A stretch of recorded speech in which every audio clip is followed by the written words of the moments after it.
Welcome, everybody, to a Tuesday afternoon edition. I know I said 12 o'clock, but I had some problems with the computer, just trying to get some different episodes or segments put together. And more importantly, you can hear my voice from being with the grandkids this past weekend. Yeah, they got me. Yeah, so I'm going to fight through this hoarseness in my voice. But welcome. Wow, a lot of stuff to go over with you today. A whole lot of stuff. And I want to take you back. I want to take you back to a time when you were, yee-haw, just a little kid, and you used to watch Sesame Street. And if you didn't watch Sesame Street, maybe you were lucky enough to have a child or a grandchild that watched Sesame Street, and you watched along with them. And they would have this segment, I don't know if it would be Bert and Ernie or Big Bird or whoever, and it would be the word of the day. This show is dedicated to the word of the day. Today's word of the day is contrast. I am going to show you something. I'm going to show you a Republican / MAGA, and I'm going to show you the Democrats. And I'm going to continue contrast shows for as long as I can continue to see this contrast, which may be for 4 years. Because I want people who may be trolls in here. I want people who may be on the fence, and I want you who are educated to be further educated so that you can see the quote, word of the day, contrast. Because if people sit back with their minds open and look at the contrast of what they're seeing happening in front of them. See, there's so much messaging, so much content, but you got to take a step back and actually look at what you're seeing. Just want to show you one quick thing I pulled up before we get too far into everything. Where is this? Here. This is a huge contrast because you're not going to see anybody on the right doing this yet. But just take a look at this. Multiple Teslas were set on fire in Las Vegas this morning by yet another terrorist. They're clearly not being deterred, so the DOJ must step in and up their enforcement actions. So far, no examples have been made. These terrorists are becoming increasingly brazen, as it seems there aren't any repercussions. Contrast. These people have lost their flipping minds. They're running around doing whatever they possibly can and whatever they want to, with reckless abandonment without any care in the world for someone's personal property, especially if that property happens to be a Tesla or anything owned by Elon Musk. This is something that can burn in the minds of everybody you know. Anybody you know that actually has a working frontal lobe can look at this and go, no, I don't want any part of that. This is not something I want my country to be associated with. Yet this is what the Democrats are promoting. This is what they're advocating for. The contrast, just by looking at that, couldn't be clearer. That we are in two different mindsets, two different ideologies, and we are indeed in a, quote, soft coup or civil war.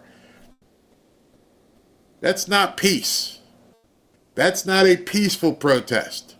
What you're seeing right there is somebody or some group, the Democrats, at war with America.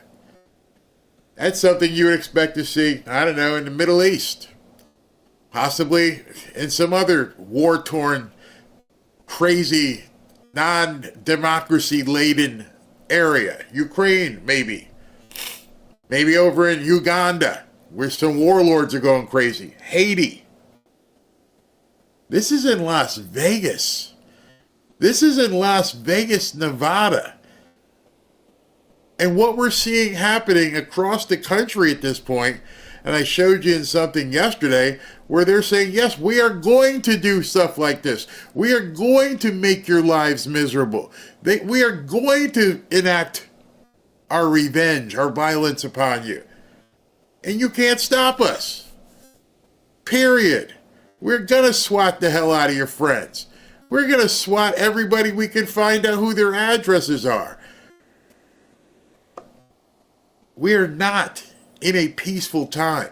You got the media out here wondering about, the Tres de Leches and them being deported and everything else, and they're advocating for gang members to be brought back to this country, to give them rights. And meanwhile, this is not America. At least this isn't the America that I signed up for. This isn't the America that most than likely you signed up for. And I'm I can say I'm positive that Elon Musk, when he decided he was going to sell some cars, that's not the America he signed up for. But as of today, or actually as of probably November 5th, the contrast, there's that word of the day, the contrast couldn't be clearer. These people do not want to accept a democracy. They use the word, but that's not what they mean. They don't understand that we are a republic. For them, they don't even want democracy. They want mob rule. What they say goes, what you say doesn't matter. We're telling you how to use your language. We're telling you who can play in your sports. We're telling you what your kids can be exposed to. We're telling you how to live. And if you don't like it, you get that. I was speaking to a police buddy of mine over back and forth. We were texting. He's a law enforcement officer. That's as far as I can go, up in Orange County. He and I have known each other for quite some time. And he was talking about all this swatting stuff. And he's like, are you prepared? I'm like, well, how do you get prepared? He goes, have you talked to the local sheriff's office in the area? Let them know who you are. Let them understand that if they get a call to that address, they've got your number, they can get a hold of you if there's any problems. Like, okay, I'll go see somebody. I'm going to go walk in to the sheriff's department. I'm going to walk into the sheriff's department and say, I just want you to know, I'm a conservative black man, which probably makes me a double threat. And I've built somewhat of a sizable community, and I could be a potential target for these nut jobs. And I just want you as police officers to know, if you get the call to come to our house, yes, we do have weapons, but understand, my wife and I are happy, nothing's happening, and just accordingly do what you need to do. I'll do that. I'll play the game just to make sure everybody's safe. But again, that's a contrast. We're having to do something that other people aren't having to do. There's a video of a guy walking around keying Teslas. Just taking it. He finally got arrested today. This morning he got arrested. But he's walking around keying Teslas. Somebody has gone to a store, a mall, a restaurant just to enjoy life. Shopping, eating dinner, whatever. But the contrast couldn't be clearer. You're there to enjoy life. Somebody, merely by seeing your car, wants to go ahead and do that. They don't want you here. They don't want your way of life. Instead of them leaving, they're going to try and make our lives as miserable as possible. You just cannot succumb to that. I don't even know where that guy was, but I don't know what Nevada's rules of engagement are. But I do know down here, you might be in trouble if you step to somebody in the wrong way. And what I mean by that is just about everybody walks around like it's Dodge City. Everybody walks around as if they're Wyatt Earp. Meaning, you step to the wrong people, you might get done. You definitely may get leaked on. Pew pew, if you know what I mean. We're not going to take this stuff down here. Every day I wake up and I scan the news stories. I look around to see where is this stuff happening. And you notice you don't hear much of it happening in Florida. I'm not saying that to brag about where we live. What I am saying is that we are a extremely armed population here in South Florida, actually throughout the entire state, extremely. And we've got the backing and support of a police and law enforcement and a governor who says, hey, it's your property. You have every right to defend yourself and your property. And they let it be known often.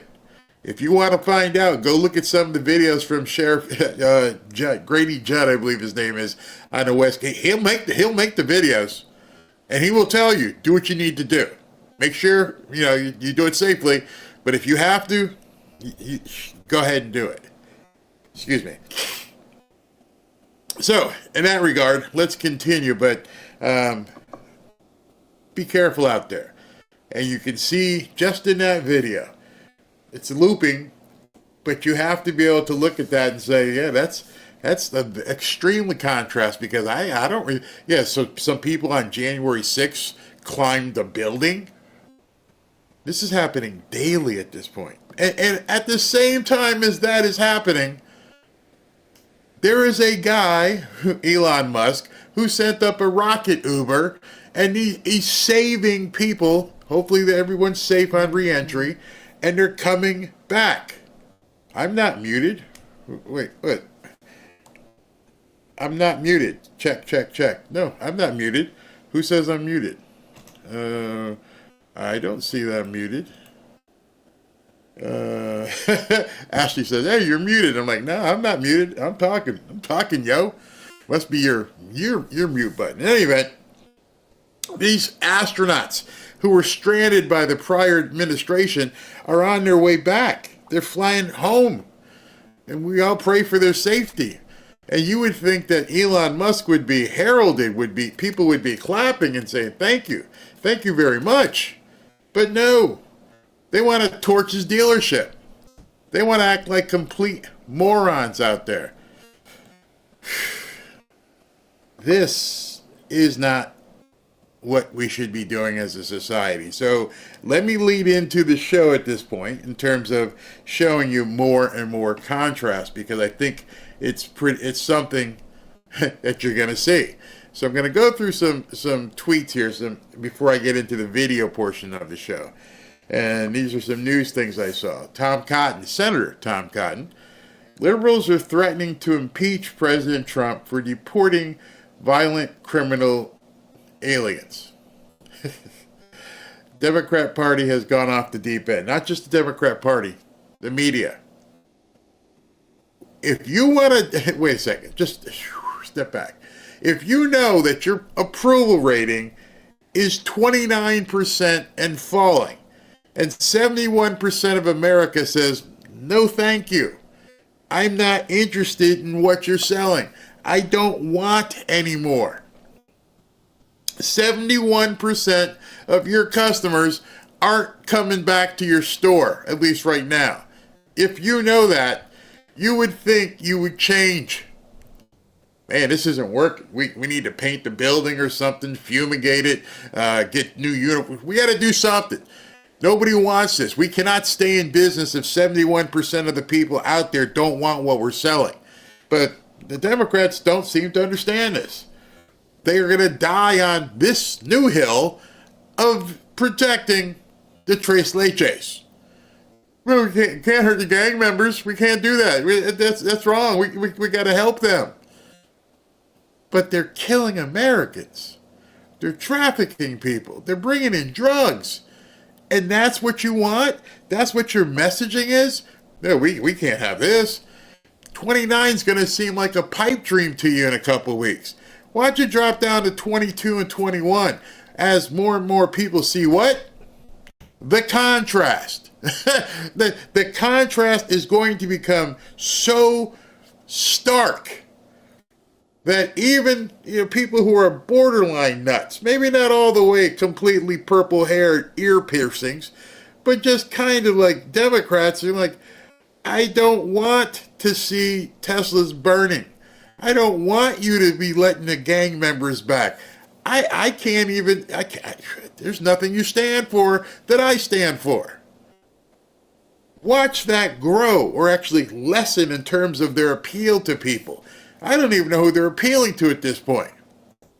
Instead of telling people what they can do for them, they are telling people to accept what we're doing for you. You see the difference there? Americans, even on the left, I won't even say left, Americans who are Democrats are saying, here's what we want from our government. And what they are getting from people is, from Democrat politicians, is here's what we believe you deserve to have. They're no longer interested in what other people have to say. If it doesn't fit their ideology, too flippin' bad, even if it gets down to 25%. You tell me how a political party is going to survive doing that.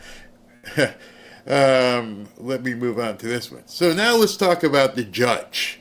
The judge.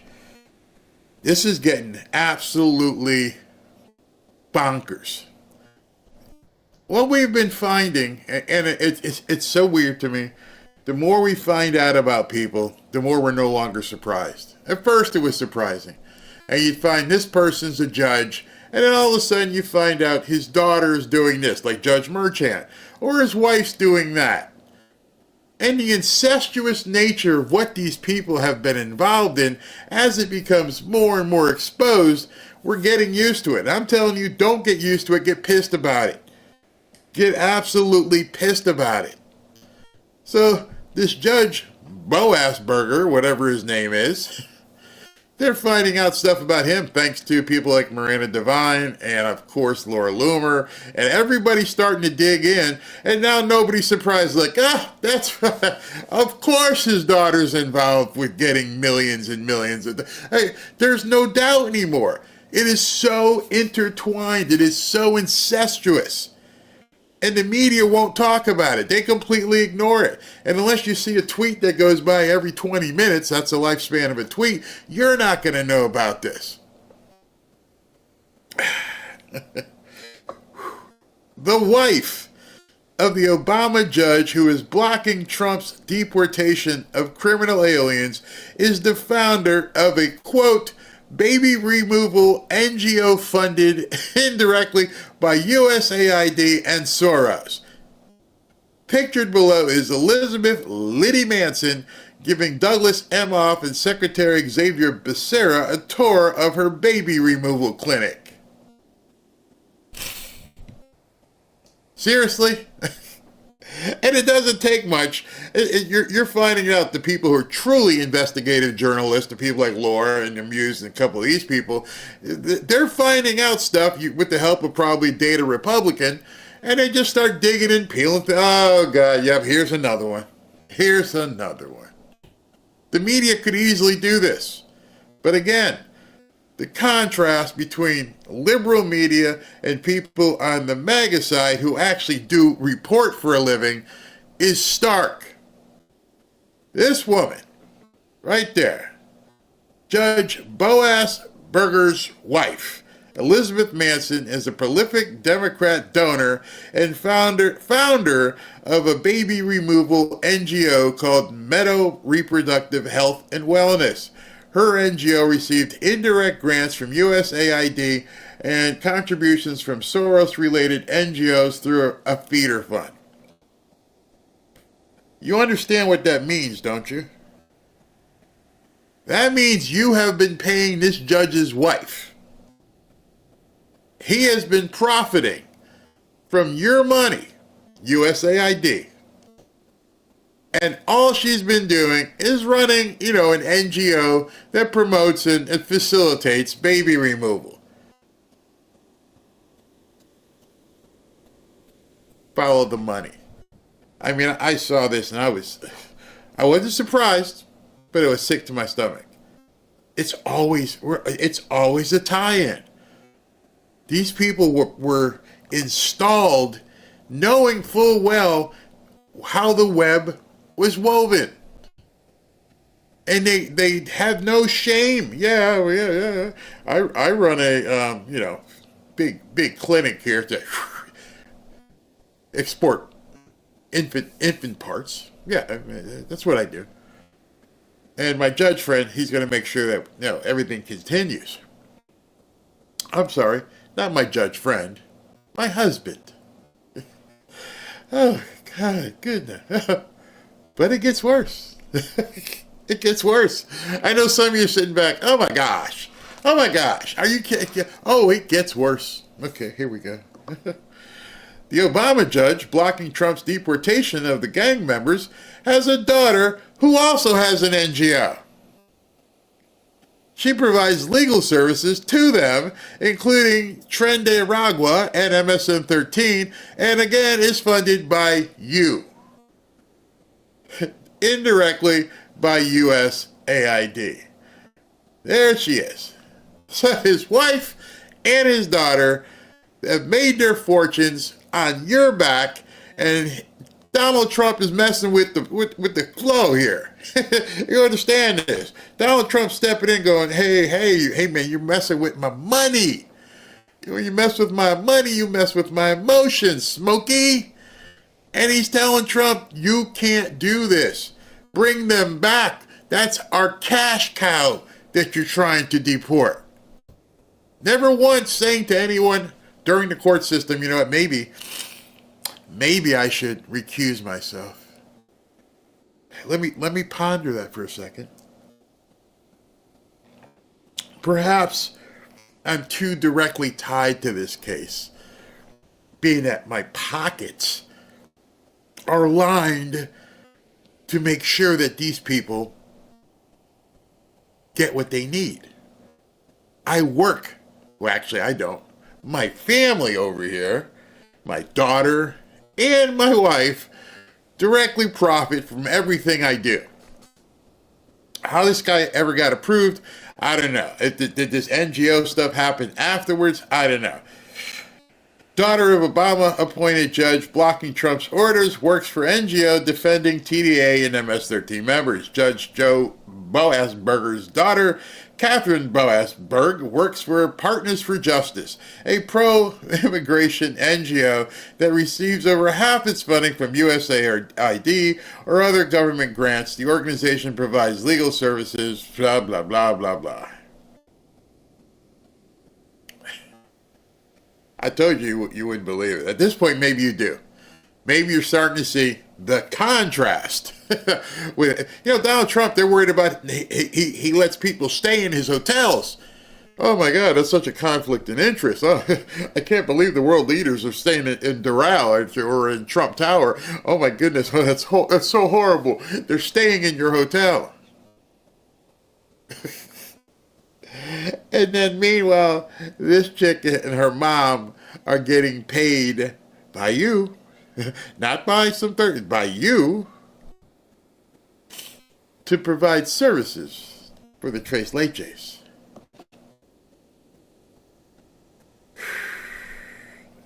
I mean, it's getting so bad, and some people are starting to wonder what in the hell is going on with this country. This guy says here, Judge James Boasberger ruling against President Trump was likely revenge for halting government funding to his daughter Catherine's NGO Partners for Justice, which gives illegal gang members legal advice.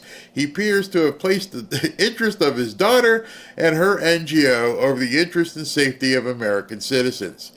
To date, virtually every federal, this is really important, to date, virtually every federal judge who has ruled against President Trump has been proven to be compromised, having a serious conflict of interest, and in some cases, a criminal conflict of interest.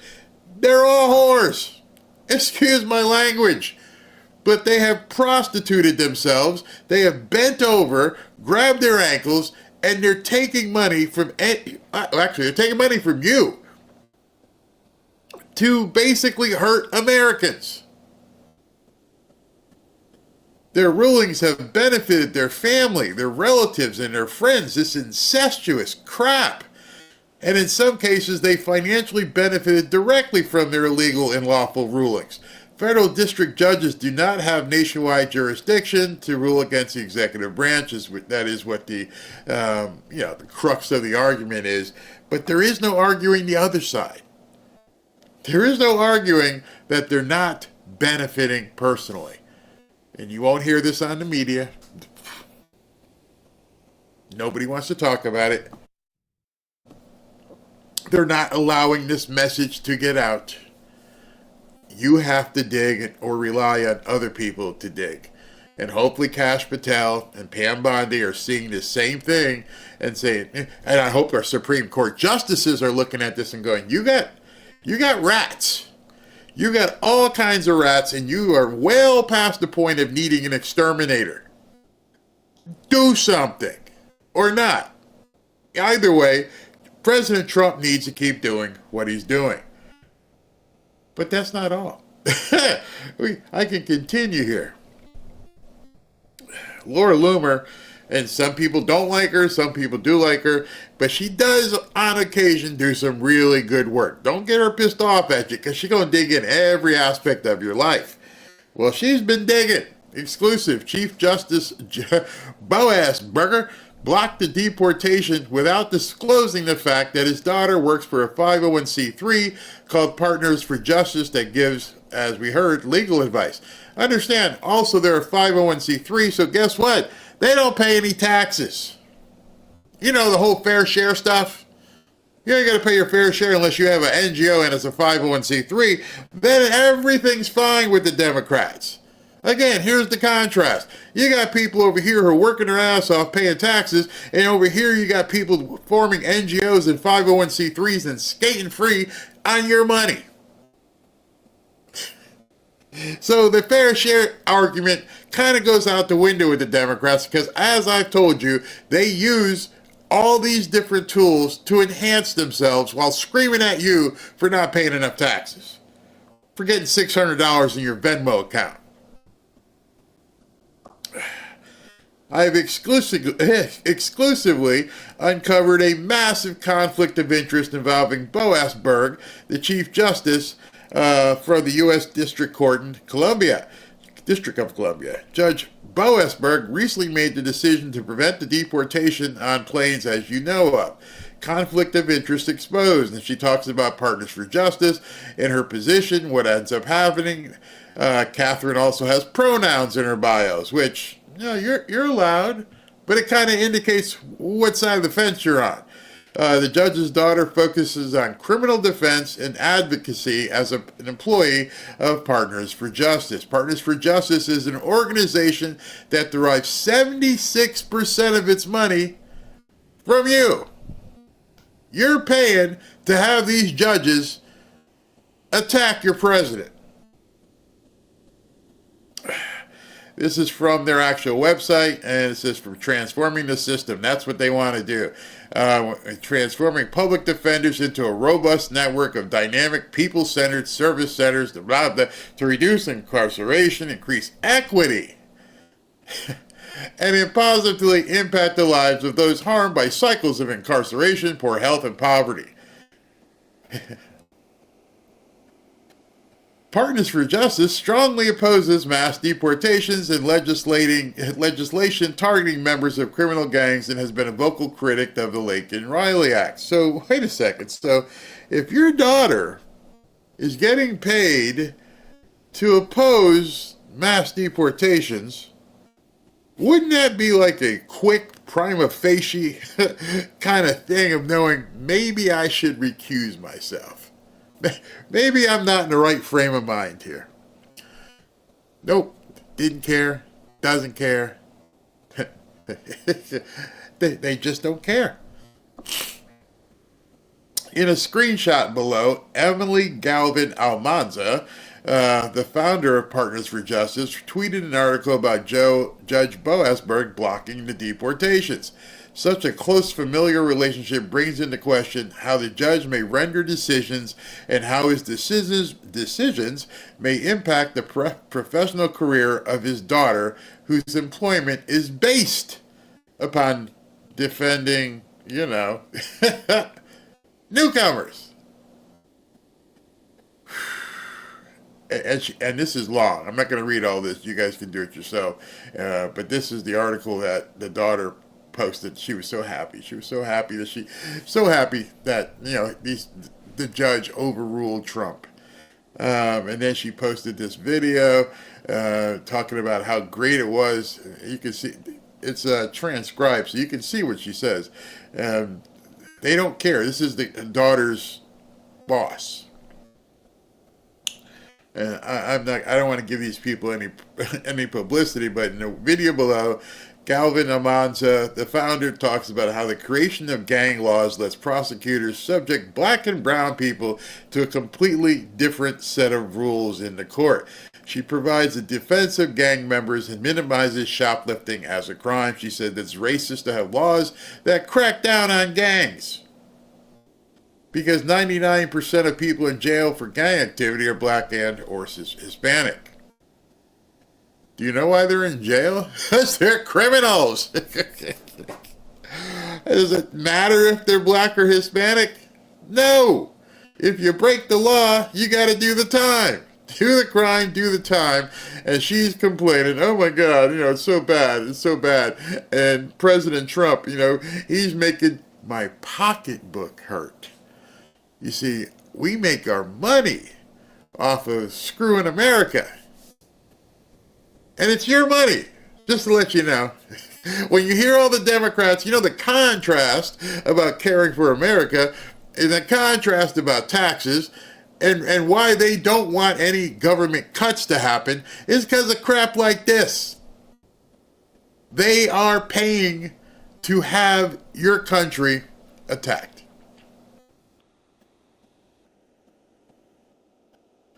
Let me stop here for a second and start taking some comments. I am so disgusted with Bondi letting that judge step on our president's toes.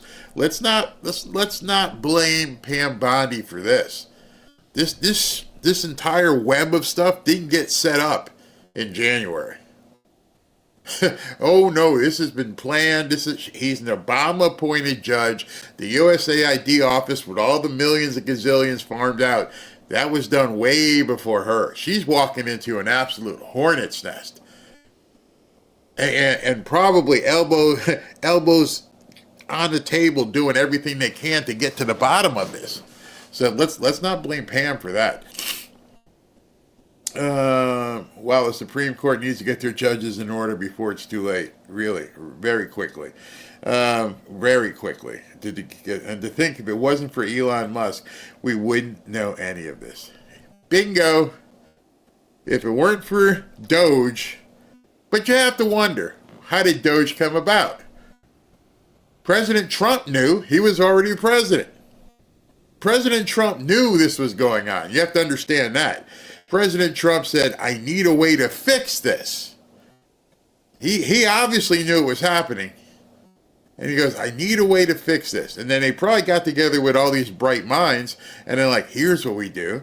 We created an outside agency that we use as a consultant. Oh, yeah. And now we start going through all this stuff. There's no way that President Trump didn't know this was happening.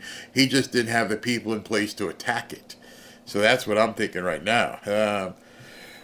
Hey, Barry, thanks for all your hard work and out of your team. Appreciate you. Thank you very much. Thank you.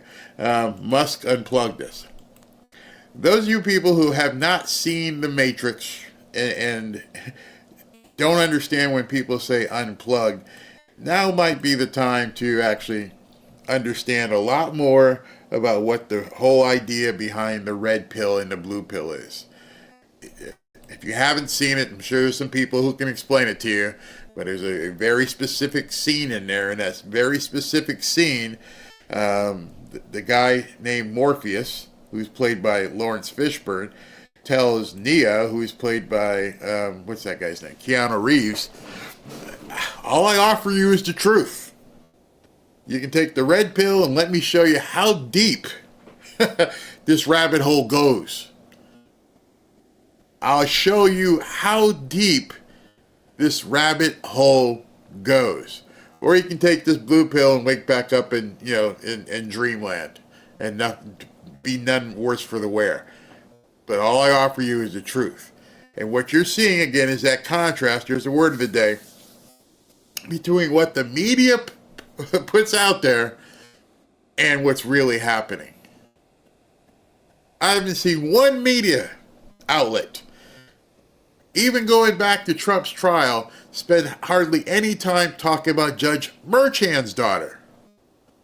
And now we're just finding, like that one guy posted, every single one, not one or two, all of them are tied into this USAID NGO crap hole. We are truly being red-pilled on a different level. Before, we used to say the red pill was merely about all the Epstein stuff. And now we're finding that this red pill, hey, yeah, we're really finding out. We're riding down this wormhole going, oh my God. We are finding out how deep this rabbit hole really goes. And it's blowing people's minds. And it should be blowing your mind, because this is probably only the surface. Maybe today we find out more about the rabbit hole. What time the Kennedy files come out, which I got something to show you later on.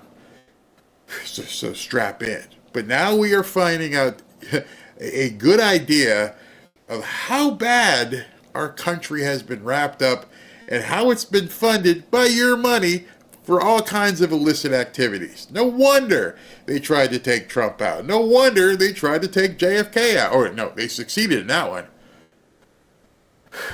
Now we know so much more than we knew before. And yes, a lot of it has to do with Elon Musk. This rabbit hole sucks. It does. Yeah, Trump didn't create Doge. It was already created. Cutesy time is definitely over. I don't know. I'm looking at SV and he's talking about people disrespecting. And I'm thinking to myself, what is there to be disrespected? Again, contrast those people who want to see and eyes and want to learn, and those who, want to take the blue pill. They're not ready for it. Nobody's making up anything. This is out there.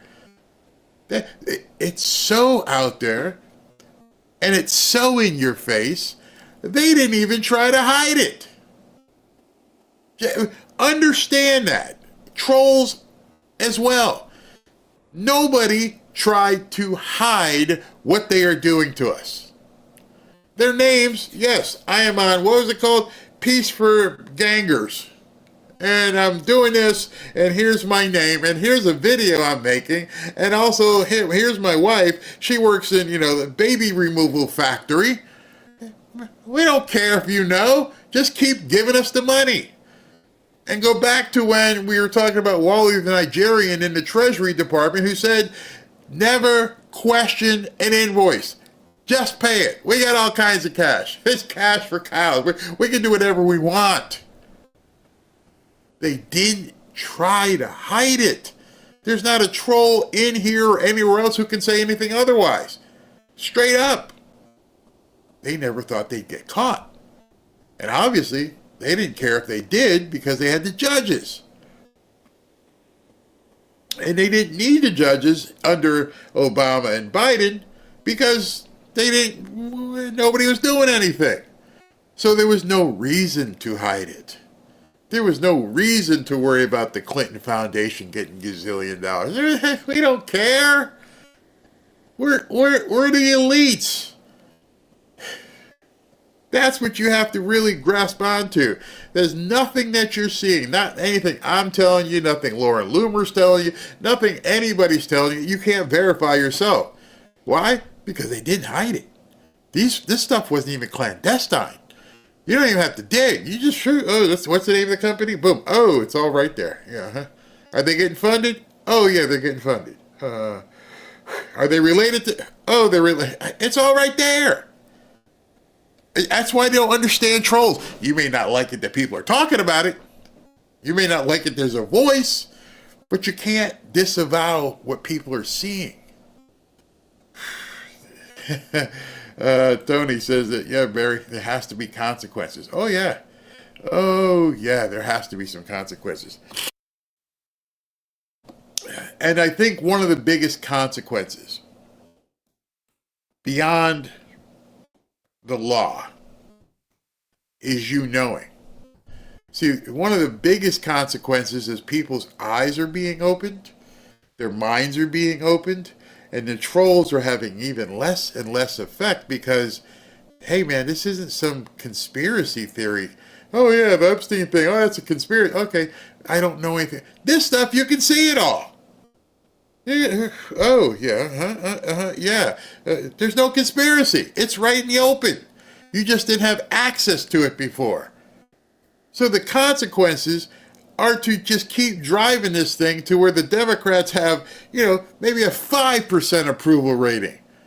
And now this is stuff that even though, like Pam Bondi and Kash Patel and the Supreme Court, let them fight there. Your fight, like General Flynn said yesterday, your fight is out there. Your fight is spread all this information. The reason why I show you these tweets and these people is like you can go ahead and go, let me find Laura Loomer's thing. Oh, I'm going to share this with everybody. I feel my job is to aggregate, bring it all in so people can see it.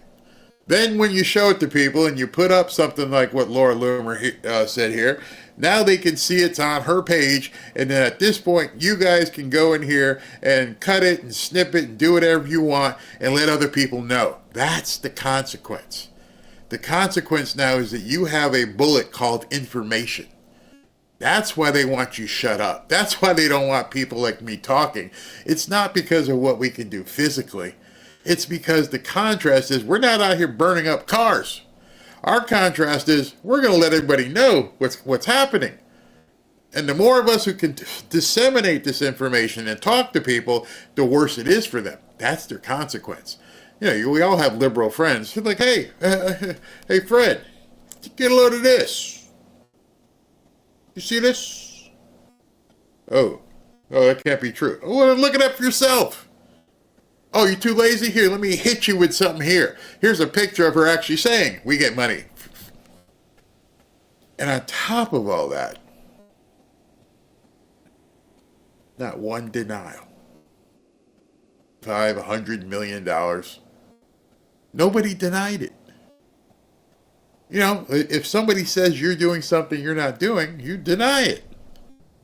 None of these people deny it. They don't care what you think. The only way it matters is if the judges do something, Supreme Court, or you do something. And at this point, they don't think you have the power. They don't think that you can do anything. You're immaterial. You're irrelevant. You're pea. You're just some little caterpillar out there. You don't have the power.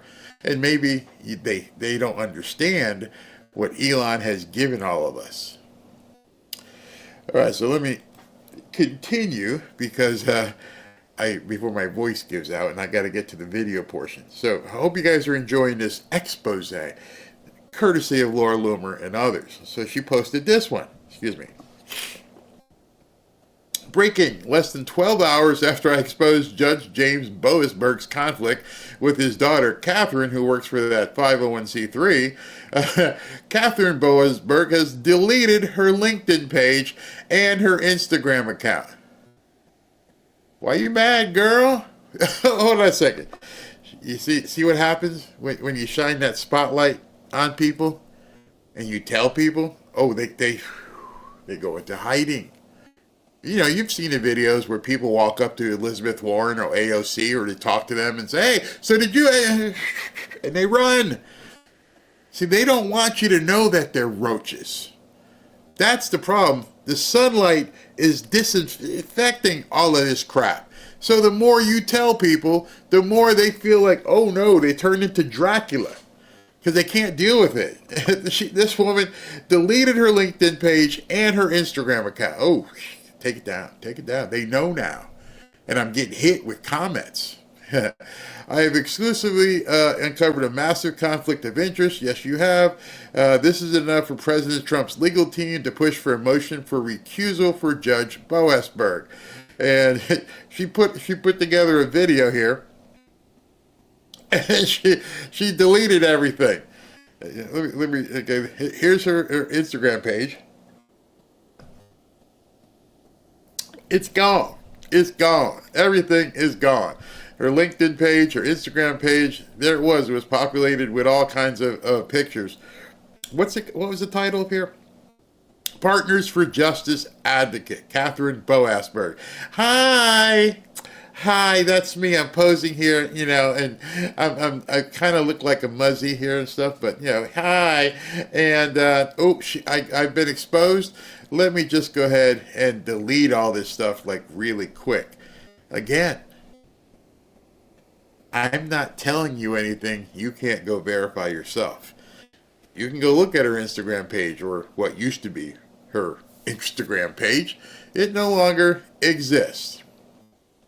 It's gone. They're hiding at this point. They are absolutely in a tizzy of what's happening. Then I saw this one. Wow, it's not just Judge Boasberg's daughter in the nonprofit game. Apparently his sister, Margaret, and her Bain Capital husband, Christopher Byerly, are also players in shoveling cash into the NGO financial playground. And there's his sister. The judge has a sister, a wife, and a daughter, all playing with your money. And the so-called media, nothing. Not a word. Don't want to say nothing. Are you kidding me? The dude's sister. You see the incestuous nature of what's going on here? And this is just topical. This is just stuff that people just have been able to dig up very quickly. I wonder if, let's see if her LinkedIn is still here. Maybe her LinkedIn is gone. Let's see what we got here. Oh, it's asking me. I'm not signing in. All that crap. Can I just see her page? Can I just see? I guess it won't let me. But anyway, now his sister. But this guy hasn't recused himself, right? He's still going with it. Would it be safe to say that Catherine Boasberg would not represent Lincoln Riley's family? Yeah, that's pretty true.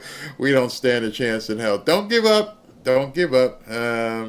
There's nothing wrong with my sound, so maybe they're not liking what I'm saying and they're messing with it, but everything is fine. Yep, Carolyn, too late. We know now. Yep, we know. So just get out there and do what we got to do. I'm going to get the Hunter. It's so very important. Hunter later. Sound is coming in and out. You're going to have to refresh your computer or whatever you're watching on.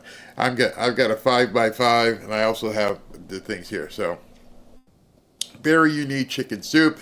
The wife got me a nice big thing of chicken soup. Okay. See, Namradoc, I just refreshed the page and it's all better now. There you go. All right, so let's continue with this walk down exposure lane here. So Molly Hemingway. You guys probably have seen her on Fox. She says, wow, I didn't realize Boasberg's wife is so extreme that she founded an abortuary. Oh, that's so sad. It makes you cry.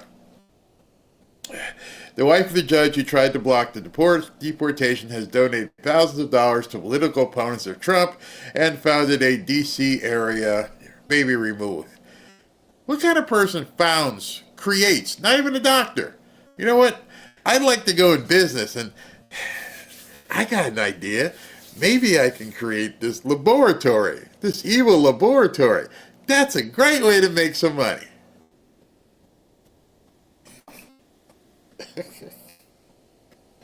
How do you do that? How do you wake up one morning and say, I want to open a mortuary? Now we're going to get some numbers here. Boasberg's wife has been involved in partisan political activity and even donated $11,000 to Democrat candidates. Manson gave a combined $3,000 to the Hillary Fund. So this is back in 2016. She's OG. She's been doing this for quite some time. Be prepared to get weepy. It's an amazing feeling, wrote on her Facebook in 2016. They're talking about her clinic, the Meadow Reproductive Health and Wellness. In-clinic procedures are done, and our providers offer procedures up to 15 weeks. We offer both telehealth and in-person services.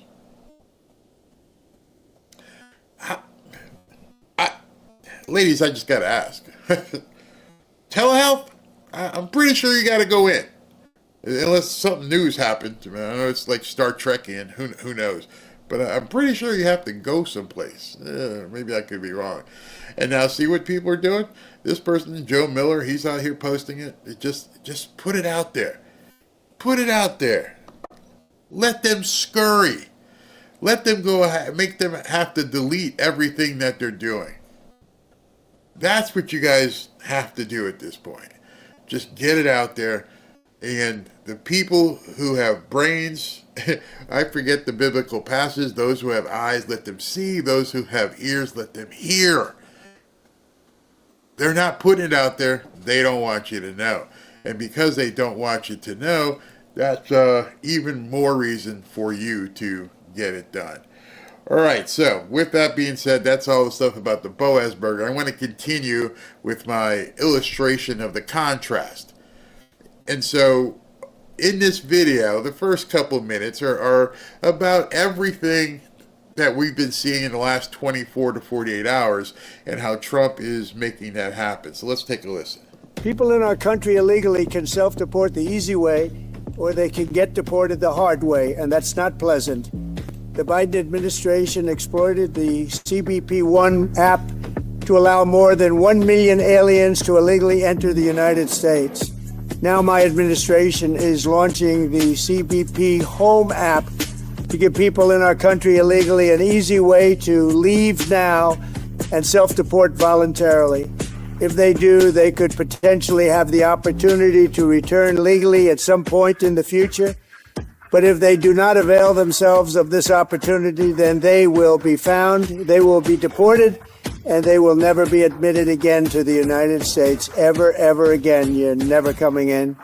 Using the CBP Home app to leave the United States voluntarily is the safest option for illegal aliens and our law enforcement. It also saves the U.S. taxpayer dollars and valuable CBP and ICE resources. And all of those resources are necessary to focus on dangerous criminal aliens, and that's what we're focused on. The CBP Home app is now available free across all mobile app stores, and I encourage those who have violated our laws to use this option today. Do it right and come back into our country. Do it wrong and you'll never be back again. Last month. Now, I don't know who put that video together, so the music wasn't mine. I didn't lay that music bed. That came directly from the White House. It was annoying as hell, but you get the message. Trump is not deterred. Not at all. Get out. One way or the other, you're leaving. Whether you dial up on the app and get out that way, or if we extract you and throw you out. Either way, you can't stay.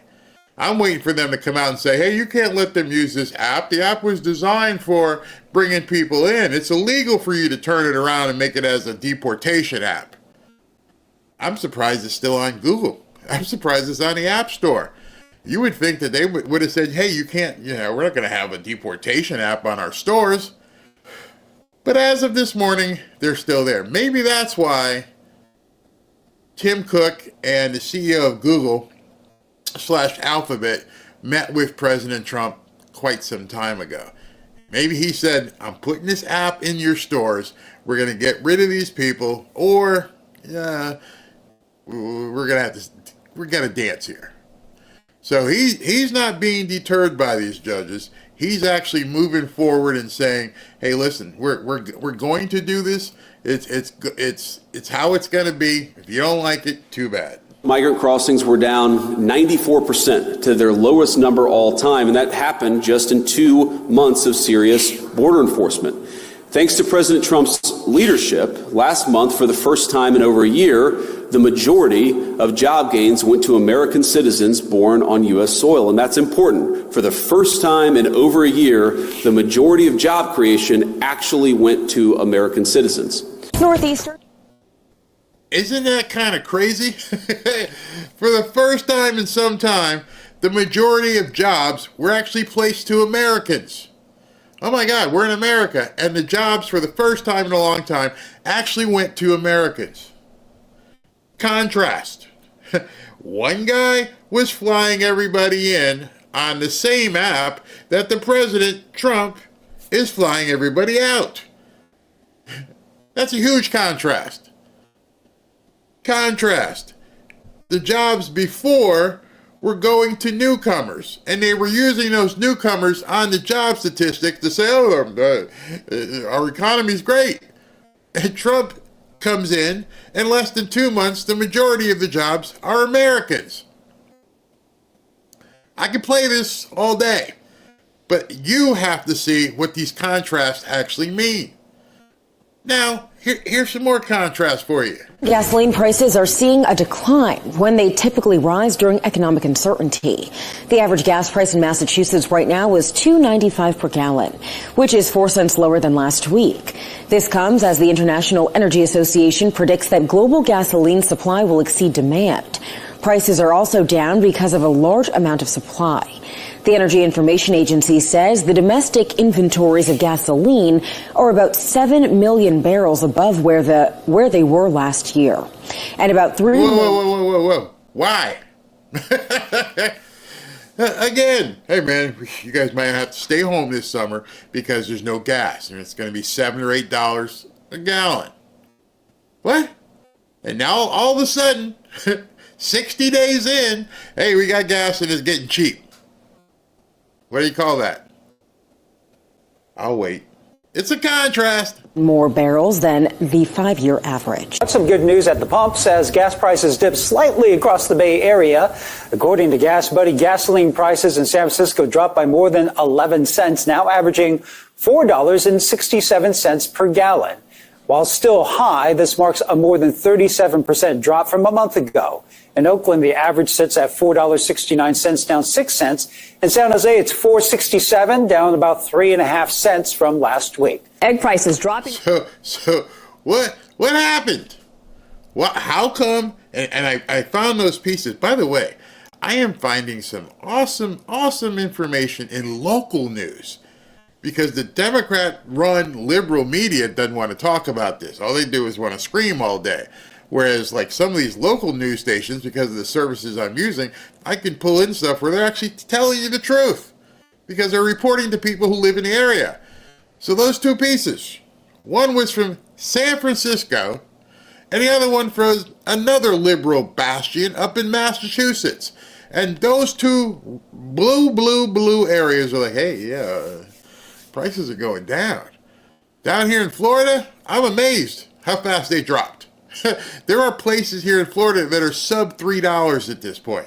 It's going crazy. In the U.S. for a third straight week, they're down to $3.45 per dozen as of yesterday. Now, prices surged up above $8 last month, but they've steadily declined since the... So I want you to look at that, because some of you may be challenged with your math. So, let's see here. February 28th, Trump gets in office, starts getting his cabinet approved, and the national price of eggs was $8.05. So today, or actually this was yesterday, March 17th, the egg prices are $3.45. That's over 50%. The price of eggs has dropped over 50%. That's half. How did that happen? The contrast that you're seeing, again, seeing with your eyes. You can see it. You can feel it. I'm paying less for gas. I'm paying less at the grocery stores. Less than 60 days in. Now, it didn't happen day one. I'll be the first to admit it. I think that was a campaign slogan. But 2 months in, you've dropped your price by 50%. You know what that's called? Let me just tell you what that's called. You ready? We're going to win so much, you may even get tired of winning. And you'll say, please, it's too much winning. We can't take it anymore. Mr. President, it's too much. And I'll say, no, it isn't. We have to keep winning. We have to win more. We're going to win more. And again, as I'm saying this, I'm not making it up. Barry's not saying that eggs are half price. Barry looks at the shelf, and even in our stores down here, I don't live in Boston, I don't live in San Francisco, so I rely on the people in the local areas to tell us, hey, what are you paying? I can see a lot what you guys say here. Some of you say, hey, listen, it's still high. Then maybe you need to find out why in your area. Somebody just said gas is $2.43 in Tennessee. What's happening? Well, these people are over here screaming about everything, protesting and blowing up cars. President Trump is getting the job done. Can't argue with it. One thing you can't argue is that the eggs are half the price they were. And you can also just look. You see any about a month ago, Democrats were like, oh, the egg prices are still too high. Trump hasn't, kept his campaign promise. No, we can't say that anymore. Calendar flipped from February to March. Promises made, promises kept, Sean. President Trump campaigned on securing our homeland, on expelling foreign terrorists and illegal violent criminals from our nation's interior. And that is exactly what he is doing. On February 20th, President Trump signed an executive order designating Tren de Aragua as a foreign terrorist organization because that is what they are. As you just heard Sarah so eloquently say, these are some of the most heinous monsters, criminal gangsters, violent murderers and rapists who have invaded our country under the lawlessness of the previous administration. There is a new sheriff in town now, and he is using every lever of executive authority to secure our country. That's why the president invoked the Alien Enemies Act. He is well within his constitutional and legal and executive authority to do so. And our administration is prepared to fight this battle in court because we know that this was a whole of government effort. This was a successful counterterrorism operation led by President Trump, the Department of State, the Department of Homeland Security, and now the Department of Justice, who will win this battle in court on behalf of the American people and the innocent, beautiful women who were slaughtered. Their lives were taken too short at the hands of these illegal foreign terrorists. And if the Democrats want to pick this fight, Sean, it's one we will pick all day long, because they are now arguing that the president should have turned around those planes with these foreign terrorists on them. I don't think the American public want these people in our country. That's why they overwhelmingly reelected President Trump. He is doing the will of the American public who elected him to this office, and thank God he is, because he is saving countless lives in the process. In the immediate There's a comment here from Denny May. Denny May says, there's so much negative news, looking forward to peace. That's kind of why I wanted to start everything the way I did. And now, you're hearing, this is good news. You are hearing good news. Things are happening. Gas prices are coming down in most of the country. Egg prices, grocery prices coming down in most parts of the country. And all President Trump seems to be focused on is getting rid of the bad stuff.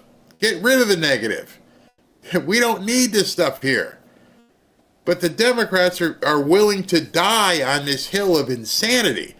Let's continue with Governor Abbott. Math of the Trump election and Trump taking office, it's gone from 11 million people across the border illegally to just a trickle, as in just a handful of people. I was with some officials from El Paso last night, and they said that where there had been 3,000 people crossing the border sometimes a day just in El Paso, there were now 9 people.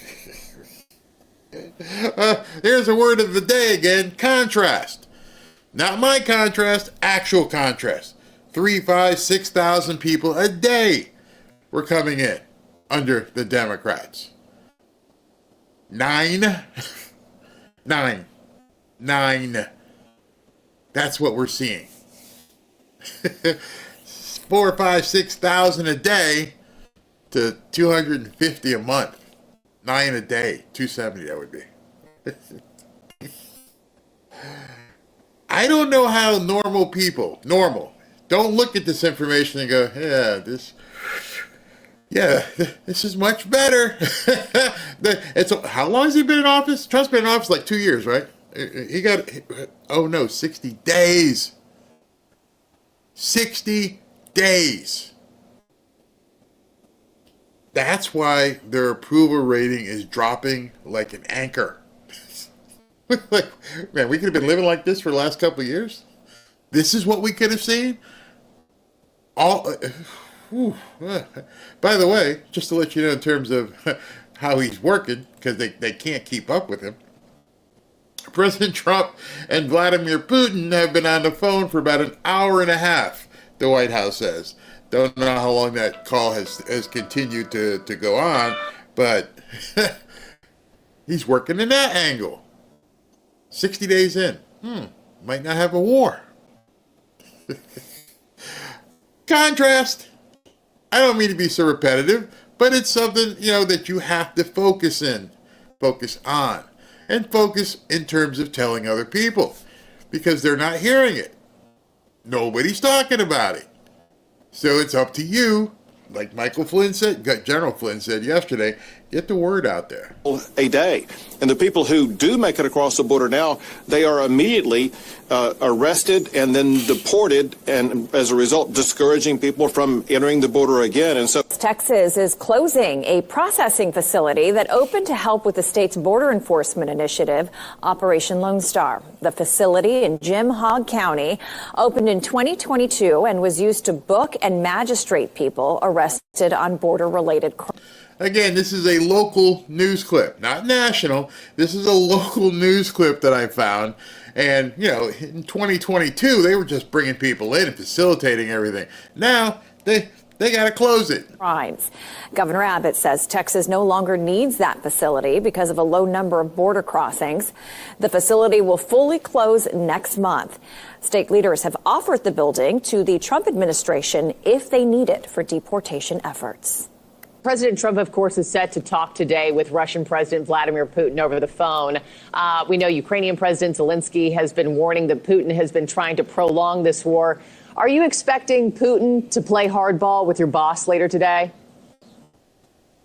Well, President Putin has a respect for President Trump because he understands who he's dealing with. Remember, this is President Trump's second time as president of the United States, in which they had a very good working relationship in which the two men respected each other. There's a reason why President Putin didn't gain anything when President Trump was in the White House the first time. It's because he understood with President Trump behind that resolute desk in the Oval Office, he wasn't going to play the same games as he usually did under President Bush, under President Obama, and under President Biden. There's a reason why Crimea wasn't annexed under President Trump, because President Trump didn't allow that. President Trump talks about it all the time. He gave the Ukrainians javelins when President Obama gave them pillows and blankets. President Trump means business, and at the end of the day, he wants to score peace, which is exactly what he's probably going to be able to do in a very short period of time. But from finding... So imagine that within the first 60 days, most people measure things by the first 100 days.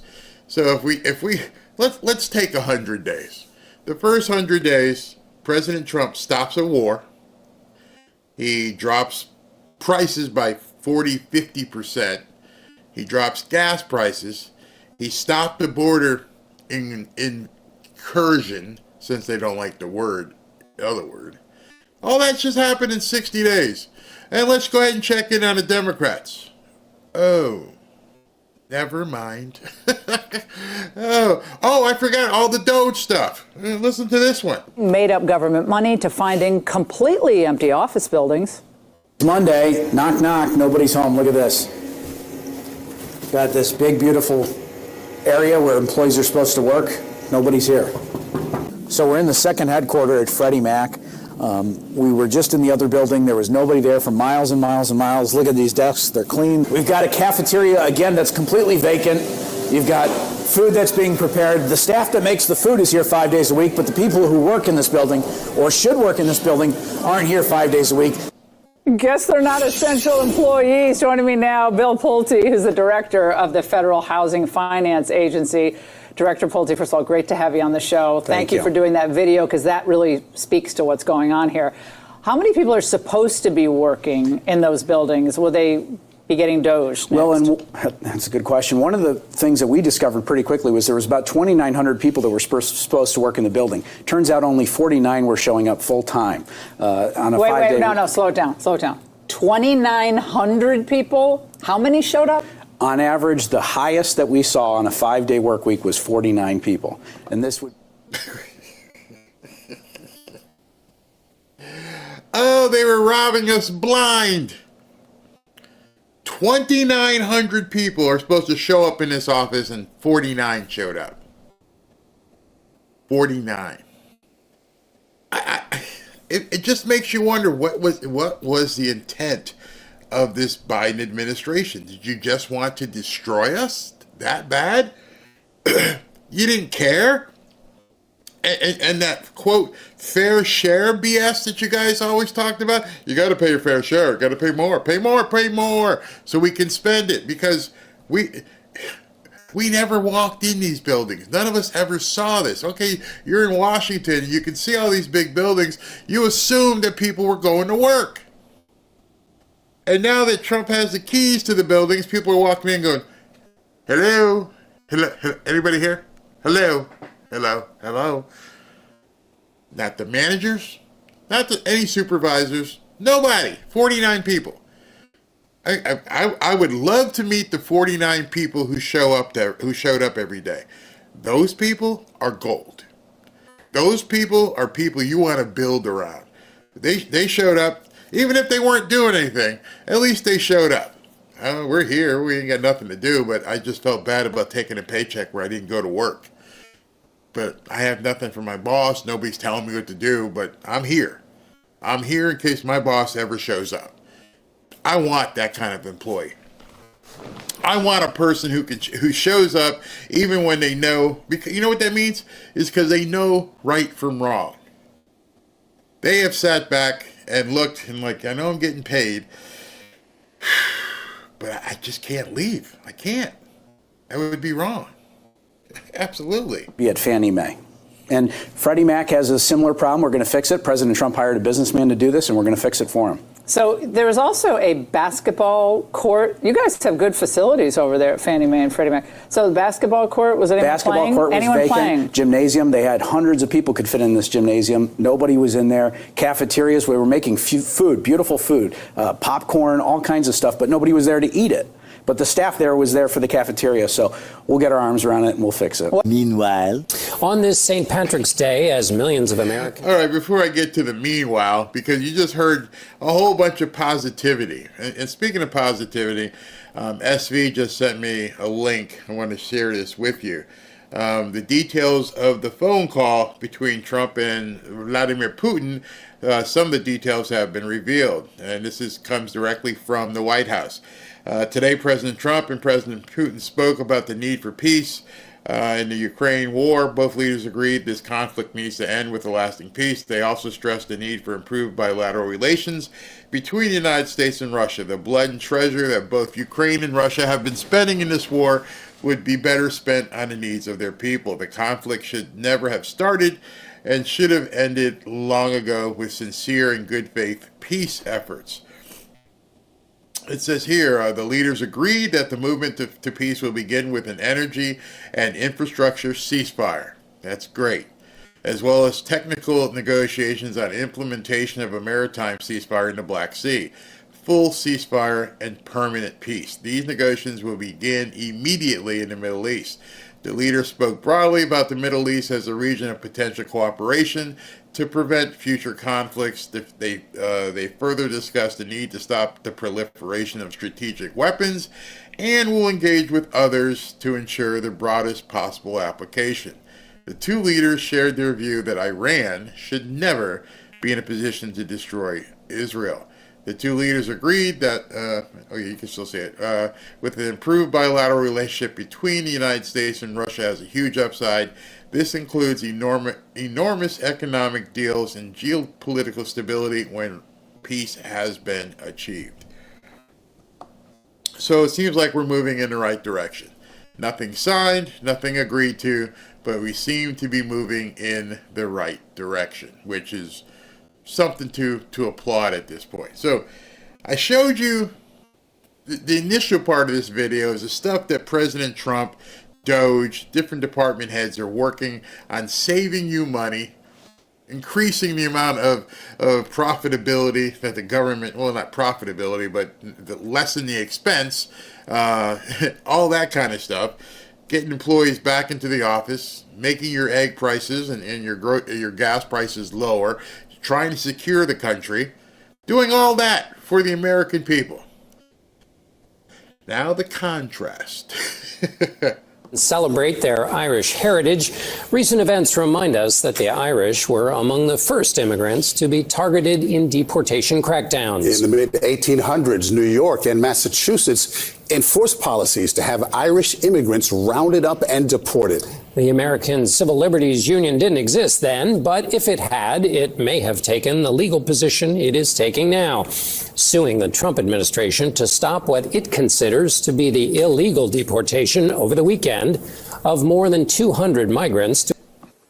It is hard to imagine anything more un-American than that. Okay. Let's address that. So Margaret Brennan, who works at CBS, they didn't have her do it, but they had these two other idiots come out and try to compare what the Irish were doing to gang members. I told you these people have lost it. They're willing to die in this hill, and all we should do is let them. Let them. Inform the others, let the left completely do harikari and waste themselves and let them die on this hill. So this idiot, Ilhan Omar, she herself, as you know, being a refugee supposedly, comes over here and profits on the American way of life. But listen to what she says right here. The Trump administration's immigration policy is a threat to immigrants like criminals. America is too great to fall prey to Donald Trump's anti-immigrant agenda. The way they talk, or rather in this case, the way they read, is to let you believe that President Trump and you have an anti-immigrant agenda, which has nothing, nobody has said that. What everybody keeps saying, which they seem to continue to omit, is anti-illegal immigrant. See, for them, it's one and the same. There is no difference. Whether you're here because you crossed the Rio Grande in a float, or if you came through Ellis Island, it's all the same. You're an immigrant. What's the difference? There's no discerning here. These are the same people. No, they're coming through illegally. Oh, no, it doesn't really matter. They're all you're just anti-immigrant. No. If we were anti-immigrant, you wouldn't be here. You wouldn't be in Congress if we were anti-immigrant. That's the contrast here. They don't even want to put that in their sentence when they're reading it. They just lump it all together. Meanwhile, the law she's talking about, that she says is un-American, was written by one of the original founding fathers, John Adams. Which she probably doesn't know who John Adams is. We got to give her that much credit. She probably has no idea who John Adams is. So she's talking about this old law,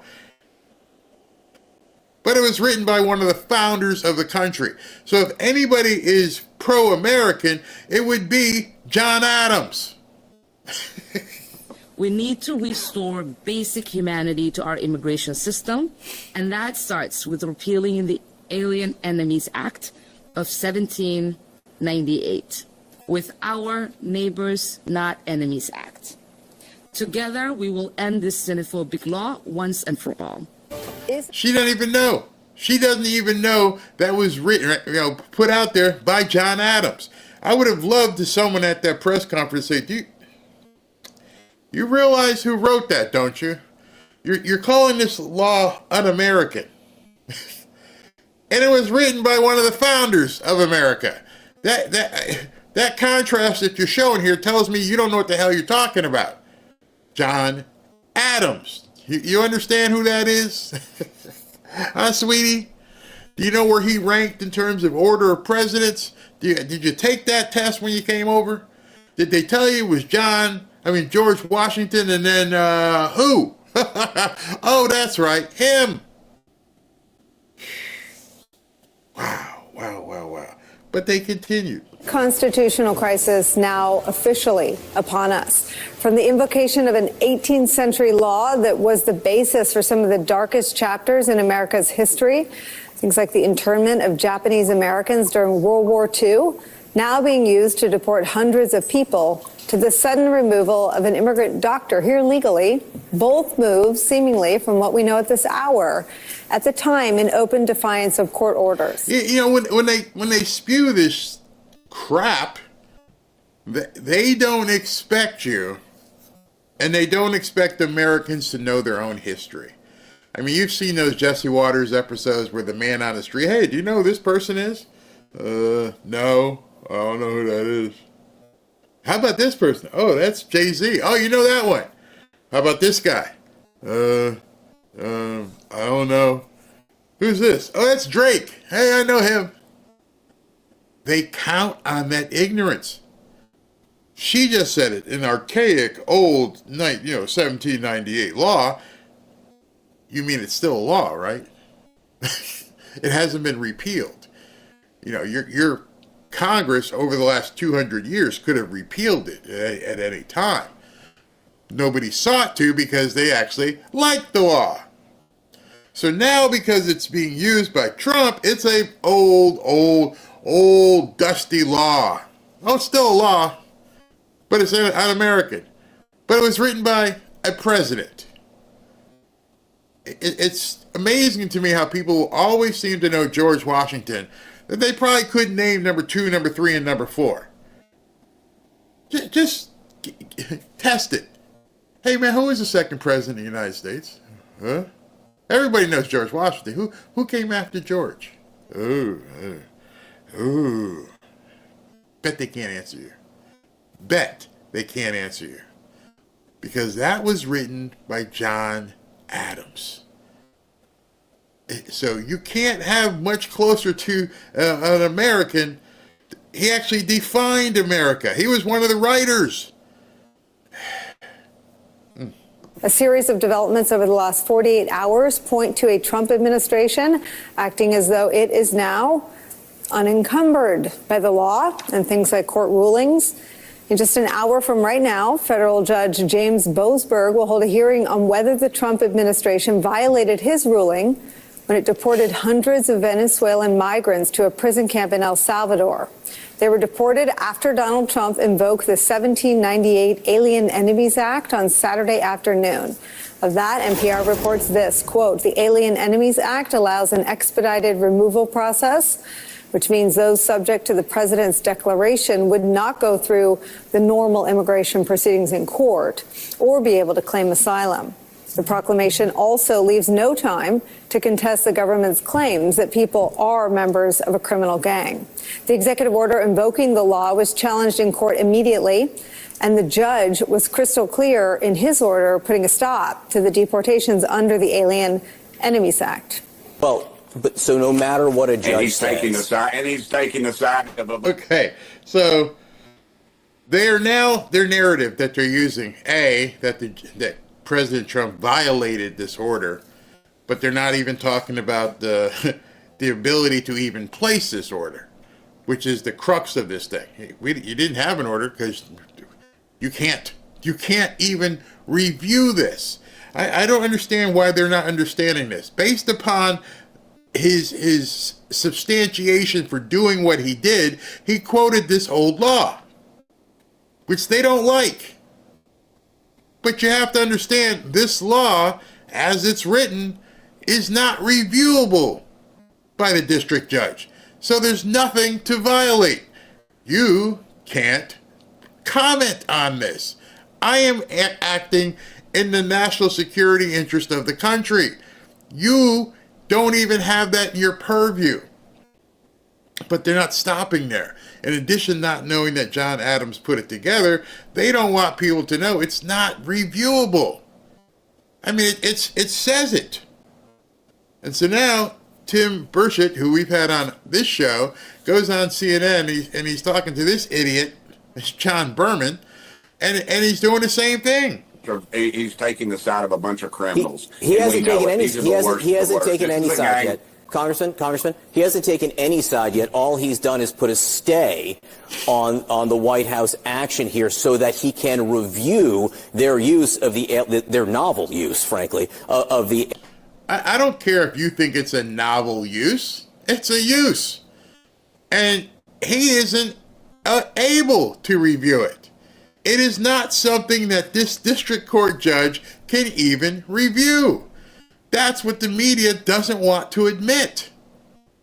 So that contrast, once again, it's not about this. It's about that. And they're fine with it. Alien enemies. Oh, come on. These guys, listen. These guys, the difference between God and these judges is God knows he's not one of these judges. They're arrogant. They practice this type of thing all the time. And if you had a conservative one doing it, you all would be raising total hell. But because it's a left-winger and it's standing and you all take that side, this it's isn't a question ridiculous about that the you all media. would take the This side of isn't a a bunch of question about the murderers. media. No People one's have taking gotten a side killed. here. This is a Congressman, yes, no you one's are. taking I'm a side saying here. that he is not. I'm asking you about the Constitution. Is asking about the Constitution. Is asking about the Constitution. Taking a side. All I'm asking you is about the Constitution, what you think of it, and what you would advise this White House and your feeling about judicial rulings. And that seems to be upsetting you. I'm just trying to get your position on this and what you would advise the White House going forward. It's not upsetting. I guess what upsets me is that you all at CNN continuously take the side of the far left, and that's why your ratings continue to plummet. And I do not ever understand why y'all do that. Every time. I know you got to take the opposite side on everything, but you all are wrong on this one. Listen, this is a gang that took over an apartment complex in Colorado. They murdered people. They are criminals. We're trying to admit it, bro. You know, you'd be more of a man just to admit what you're doing. You're taking the side of these people. These gangbangers, you don't want to see them tossed out. And I wish Tim would just say to him, answer the question. Well, if you're talking about the Constitution, John, it's pretty clear. There is nothing for the judge to review.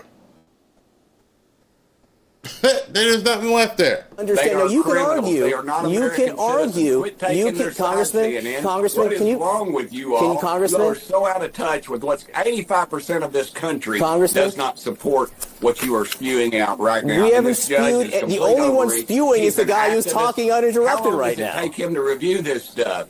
How long does it take him to review this stuff? These judges, he'll sit on his ass for months so these criminals can stay in this country. This is all this is. This is overreach. And I'll guarantee you, if his kids had been murdered or raped, as has happened in this country to several American citizens by these thugs, that he would be taking a different position. But he's protected. You all protect him. You all have got to come off this. Seriously, I don't know how you all sleep at night when you protect criminals, murderers, Congressman, and rapists. can I ask you to stop for 1 second here? I think if you go through and analyze the questions, that's number one. Number two, on the issue of these deportations, it's quite clear the president believes he is keeping the United States and its citizens safe from non-citizens who are in the country illegally, first of all, and second of all, who have a long history of committing very, very violent acts, from murder to rape to sex trafficking and so on. Don't you think they have to prove that, though? Because, I mean, I don't think anybody disagrees about their ability to deport people who are... No, we're not taking the side of the gangbangers, but you should have to prove that that's literally taking the side. This is the same network, CNN. We're not taking the side of anybody. You should have to prove to us. How about here's the first proof. Are you from here? No. Get out. I don't even care if you are in a gang. You're not supposed to be here. CNN has completely lost the narrative.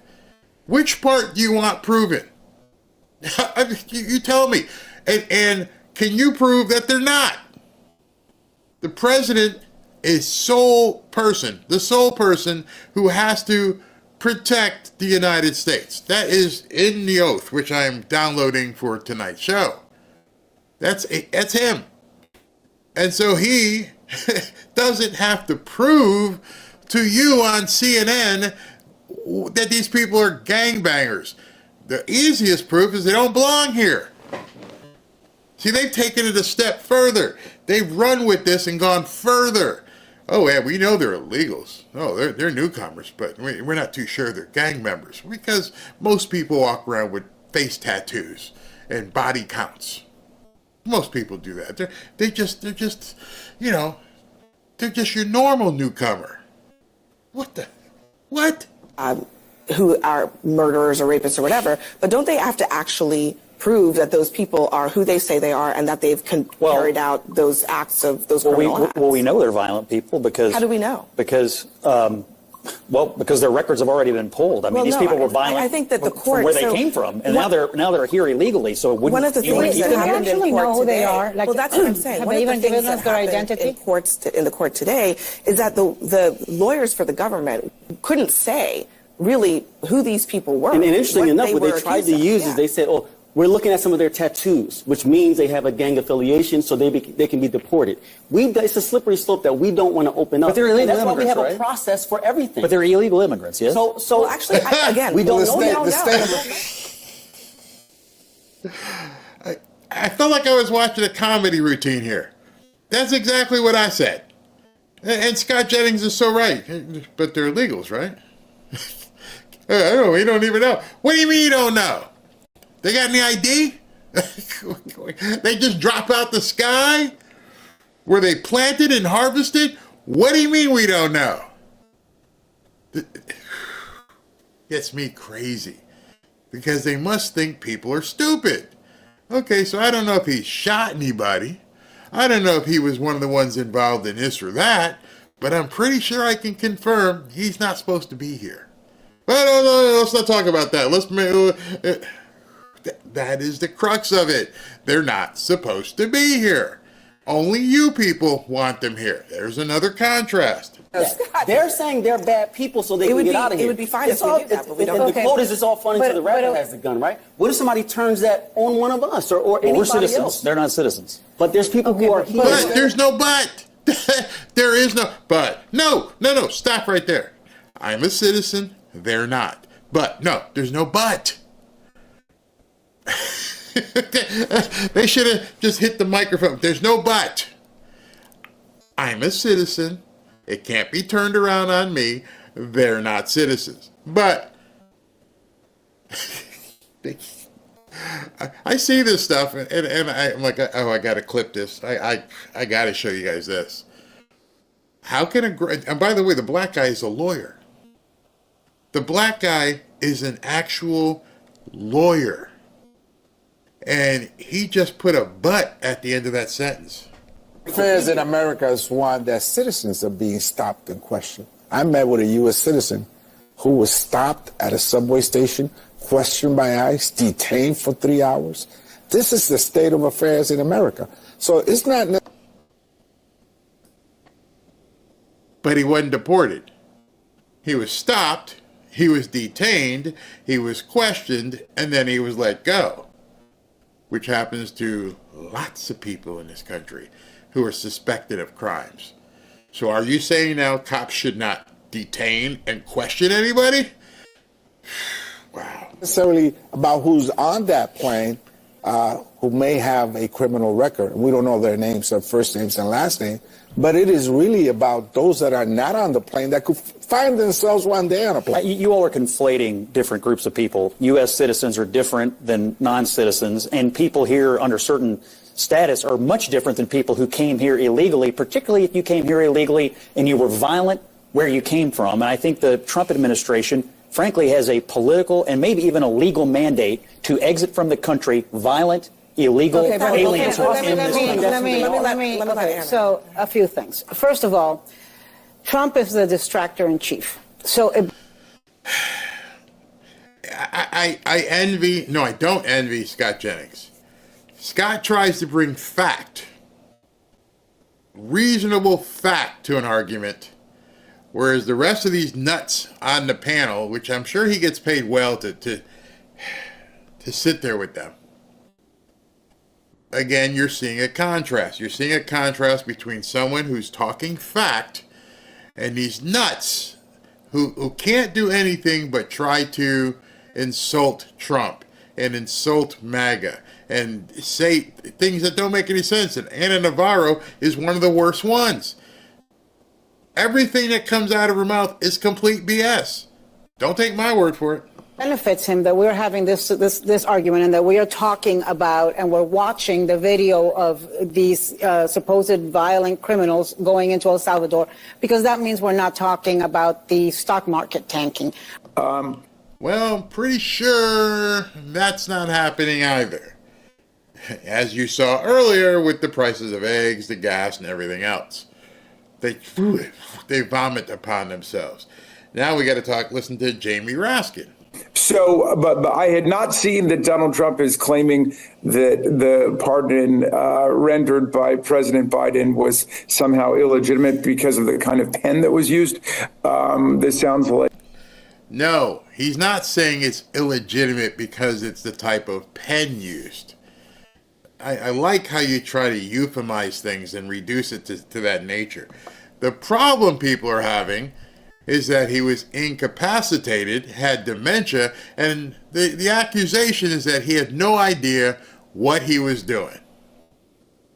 But you know what? You could really, and I think this is where we're headed, you could clear this up pretty quickly. Bring him back in, like when Robert Hur talked to him, the special counsel, and just ask him, okay, President Trump, do you know who Liz Cheney is? Oh, yeah, of course. Yeah. Do you remember which committee or anything she sat on? So where were you on, I don't know, November 3rd? Because we all should know. Do you remember that you signed a document that gave her, a pardon for everything she did? Excuse me. Ask him. It's pretty simple. Just ask him. Classic Donald Trump stuff. The pardons, of course, were necessary because of Trump's promises to prosecute Benny Thompson and Liz Cheney. Less so the rest of us, but they'd already made their moves against Liz Cheney, and I have no reason to think that those are not valid any more than the humiliating and atrocious pardons that Donald Trump gave to nearly 1,600 insurrectionists, including. Point of order, sir. Those people were arrested, tried, and convicted. Whether we believe any of that and how bad that was or how legal it was, they went through the entire process.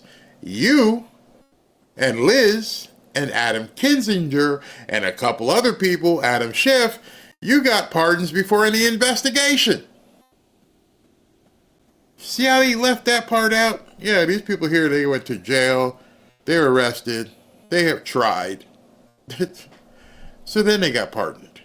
So no, it's a lot different because what you're trying to do is preclude any investigation.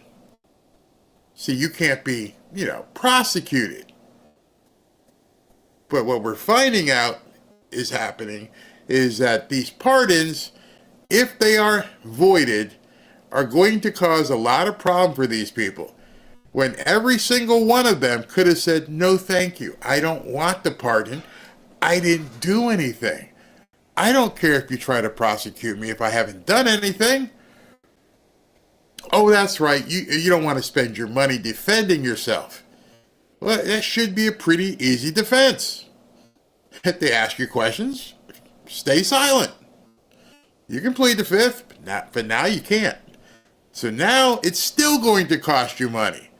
I want you all to realize that it is still going to cost these people money because now they can be brought in as witnesses and they can't plead the fifth because they have a pardon. Don't lie.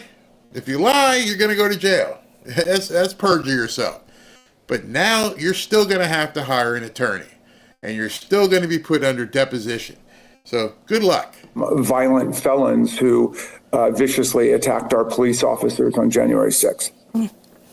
So how do you reform yourself, though, to be more in touch with the everyday American person?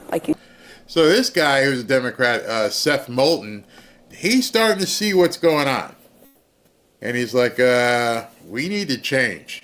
We need to fix this. It's not working. And I can see the rating slide happening. We're down to 27, 28%. And it's not, you can't pull this plane up. It's in a ditch.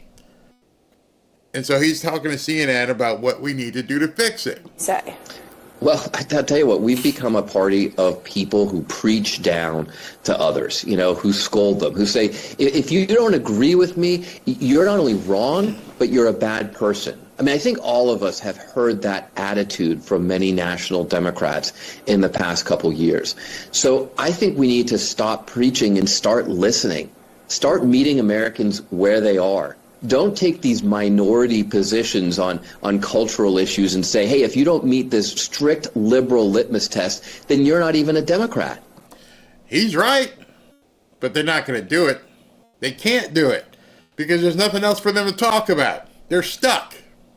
When I questioned whether we should at least just have a debate about rules for sports, whether transgender women should compete on the same level as on girls' sports teams, I got accosted I got told by people, you're not even a Democrat. Well, that's the problem with our party. You can't be a majority party if you don't accept a majority of views. It happens on this particular issue. 80% of Americans disagree. How come the CNN people always look like they're upset? I mean, why can't she sit there and smile and understand what the guy's saying? He's trying to fix the Democrat Party. And she just got this look like, you need to stop, bro. Agree with this liberal litmus test, a checkbox for Democrats on this view. So we've got to be a lot smarter in listening to Americans. My job is to represent Americans, not tell them what to think, but actually represent their interests in Congress. And I think if more Democrats took that approach, took that view, we'd be much more successful as a party. It's interesting too, because as you well know, Governor Newsom came around to your view on that particular issue. And I'll tell you what, I've heard from so many colleagues behind the scenes. You're right, Seth. You're right. Thank you I wrote a big op-ed in the Washington Post about this. I totally agree with you. But they all say it whispering because they're so afraid to say it out in public, lest they be accosted by, the liberal left in our party.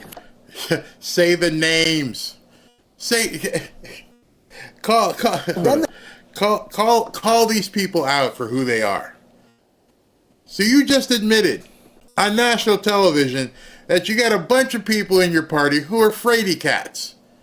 They're afraid to stand up to AOC. They're afraid to stand up to Congressman Cuball or Rashida Tlaib. You're afraid. Elizabeth Warren. Oh my God, I'm loving this. I'm loving this. And speaking of afraid, top Democrat in the House, Hakeem Jeffries, going as far as not saying he has confidence in Chuck Schumer. That was a remarkable moment on Friday. Now, we have learned that Schumer and Jeffries did meet behind closed doors yesterday in Brooklyn, trying to get back on the same page. They have huge and consequential fights ahead, but the backlash from the left is real. In fact, Wolf, Chuck Schumer is scheduled to do a book tour in a number of cities on a book that he has authored on anti-Semitism. He has just canceled that book tour, we are learning, because of protests that were scheduled from activist groups who wanted to go after his decision to agree and allow the government funding bill to go forward to avoid a government shutdown. They were furious at his decision to do that. It just shows you the anger on the left and the Democratic Party. Can they get it back together at this key moment when they are essentially leaderless in a lot of ways? They don't have a strategy on how to fight back against Trump and have all this unrest on the Democratic base. That's going to be a big question for Schumer, but interesting that he decided to cancel this event. They're citing security concerns, but there were these large-scale protests, at least some protests scheduled outside these events. Yeah, certainly that is notable. And it all comes, we should note, as the Democratic Party's favorability rating hit an all-time low, right? What's behind this? Yeah, this is the lowest in CNN's polling in the last 30 years, a real warning sign for the Democratic Party right now. And it's really driven in large part, not just, as you can see on your screen, that 29% of voters have a favorable view of the Democratic Party. That is among all voters. But when you drill down into the numbers, Pamela and Wolf, the real issue is among Democratic voters themselves. They are starting to lose more and more confidence with their own party. And in fact, in that same poll, roughly roughly 61% of Democratic voters view their party favorably, compared to Republican voters, is about 78% or so of Republican and Republican-leaning voters view their party favorably. And this shift has been really remarkable since January 2017 until now, double digits in approval rating for the Democratic Party. So that's going to be a big question. And then what are the tactics for Democrats to employ? In that same poll, more Democrats, roughly 3/4 or so, want them to fight to stop the Trump agenda. That was different than 2017. In fact, in 2017, about 3/4 wanted them to work with Trump, try to find bipartisan deals and the like. But the Democratic base has a different view. They don't believe their party is fighting hard enough. But the question is, they're in the minority. There's only so much they can do. But that's why it goes back to that first point. It was their first piece of leverage to fight back against Trump, to keep the government open. They needed their votes in the Senate to avoid a government shutdown by March 14th. They had essentially no strategy, no plan. They got nothing in return. And that's what is feeding a lot of this dissatisfaction within the Democratic Party among their own voters. People are actually excited. Somebody, who's this? Torin wrote this comment. Torin says, who are they afraid of? There is no leadership. So then that makes you wonder, who behind the scenes has threatened these people? Stay in line. We don't care if your approval rating goes down to pooper. You just have to keep doing what we're telling you to do. But it's not working. Shut up and do it anyway. That was a great comment. Like, who is it who's threatening you? Why do you have to be quiet? You're an elected official and you're telling me you're not allowed to speak what you think? You can see the numbers sliding off the table and someone has told you, shut up and just keep doing what we're telling you to do. Not only do they not have a leader, they have some puppet master behind the scene who's just driving this thing off a cliff and doesn't care about the political livelihoods that they're ruining because they hate Trump that much.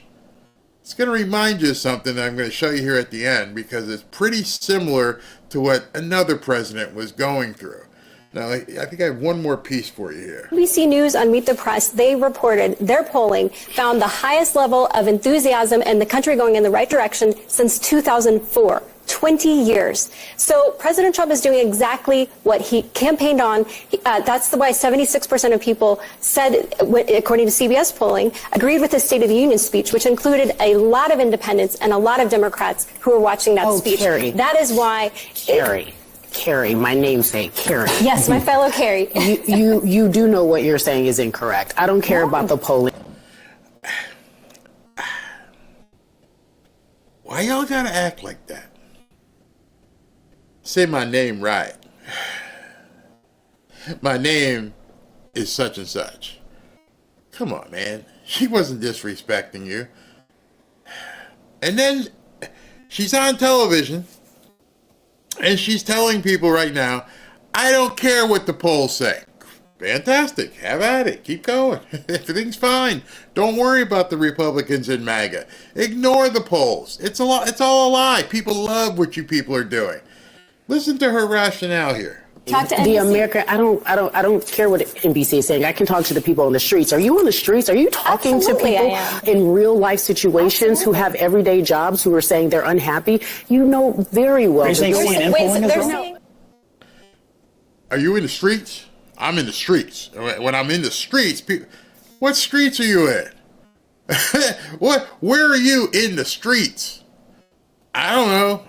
Ashley and the kids were down here. We were out having dinner. We're out at this restaurant. We're going here. I guess I was in the streets. Looked like people were happy. Looked like people were spending money. Looking like people were having a good time. I didn't see anybody come up. This Trump guy.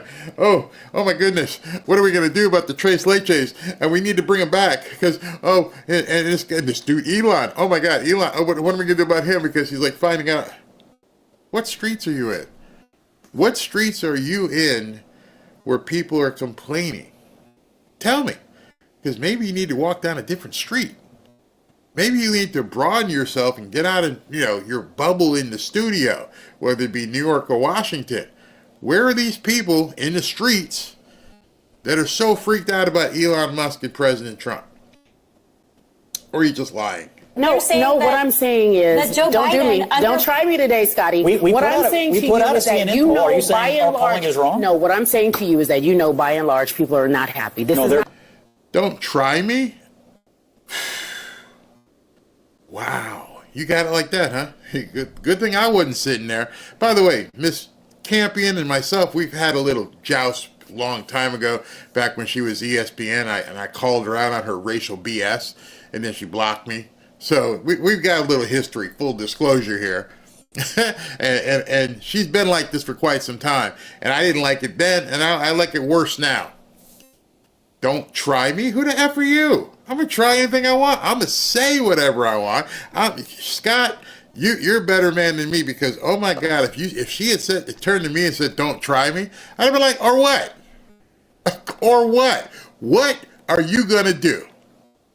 That's how MAGA needs to start reacting to these people. Don't try me. Well, who the F are you? I probably got thrown off the stage. I'm like, because some other words would have came out. I'd have got street on her. I'd have got black up on her. I don't think she would have liked it. I'm like, who the F are you? Which step? You want some? Bring it. And then you would have seen her just like get quiet, like she did on Twitter.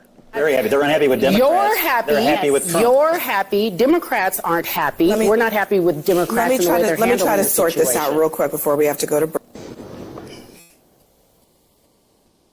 You're happy. Democrats ain't happy. That's their problem. Scott, you had another opportunity there. That's your problem. If you're not happy, do something about it. What aren't you happy about? Specifically, that's another question. What exactly are you not happy about? Let's put the items together, because you can't define that. There's no way you can define what you're not happy about. By the way, she's also full of crap. She's happy. CNN's paying her. They're allowing her to go and get her weave done. She's on television. What are you not happy about? You hang out in New York or Atlanta, Hotlanta. What are you not happy about? See, she may have been talking to some people in her party, because I'm going to show you somebody right now who's not happy. and as you watch this 30 seconds or so, tell me if you've ever seen this person without words, without anything to say. This is the picture of a defeated Democrat Party. You ready? It's 30 seconds, and it's going to show you everything that you need to know right now about the Democrat Party. You ready? Watch this. Hey everyone, I'm just popping on. And, to be honest, I'm not even sure why I'm popping on right now. Hey everybody. Hey everyone, thanks for joining. I mean, hey everyone, I'm just popping on. And, to be honest, I'm not even sure why I'm popping on right now. Hey everybody. Hey everyone, thanks for joining. I mean, hey everyone, I'm just popping on. And, to be honest, I'm not even sure why I'm popping on right now. Hey everybody. Hey everyone, thanks for joining. I mean,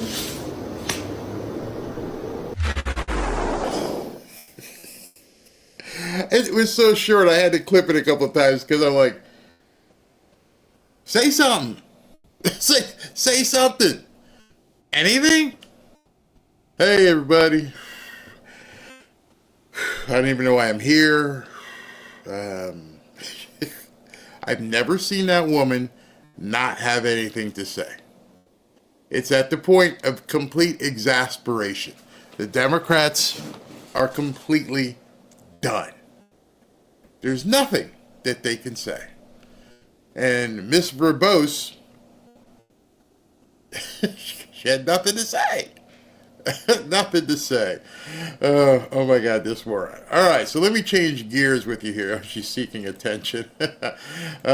Take some more pills. Oh boy. All right, so I don't know if it's come out since we've been on, but you do know that the JFK files are set to be released. If they haven't been released yet, it will be imminent.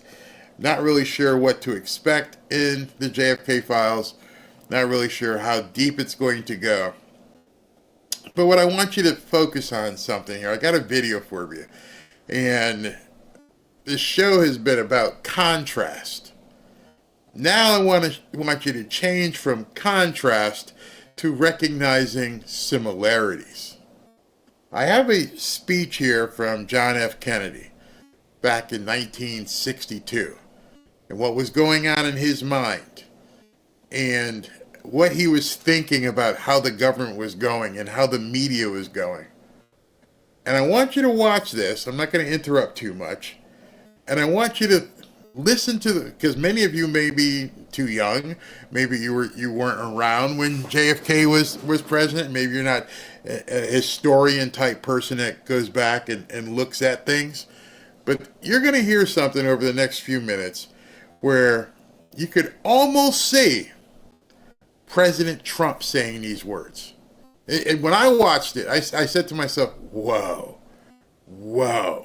The similarities to me were striking. I'd love to get your opinion once you watch this. So pay attention. I've got the words actually on the screen so you can hear his voice and you can read what he's saying. And I want you to just let that sink in and tell me if it doesn't strike you the similarities between what these two men have gone through.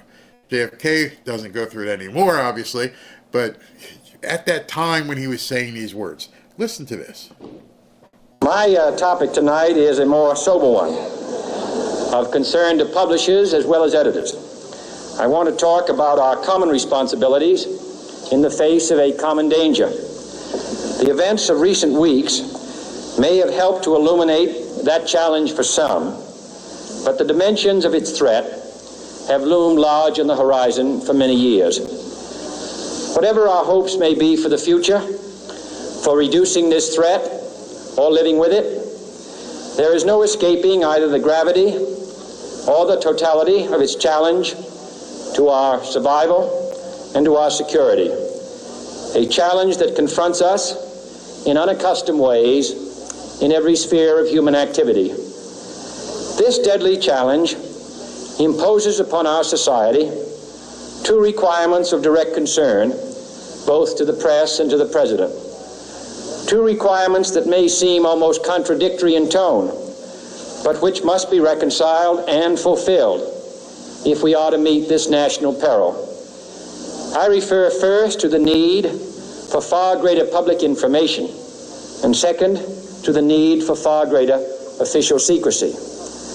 The very word secrecy is repugnant in a free and open society, and we are, as a people, inherently and historically opposed to secret societies, to secret oaths, and to secret proceedings.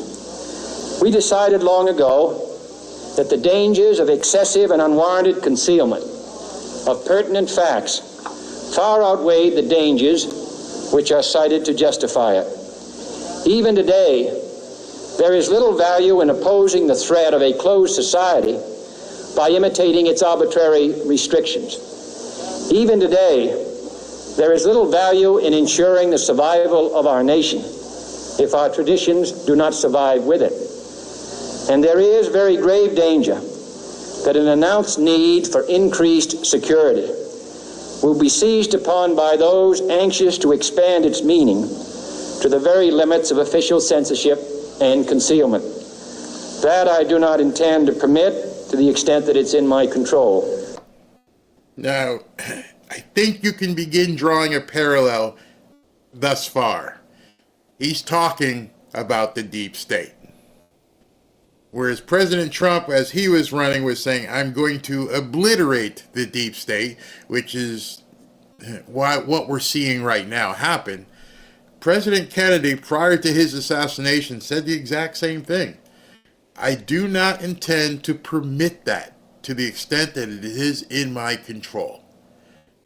Let that sink in. Let's continue. And no official of my administration, whether his rank is high or low, civilian or military, should interpret my words here tonight as an excuse to censor the news, to stifle dissent, to cover up our mistakes, or to withhold from the press and the public the facts they deserve to know. But I do ask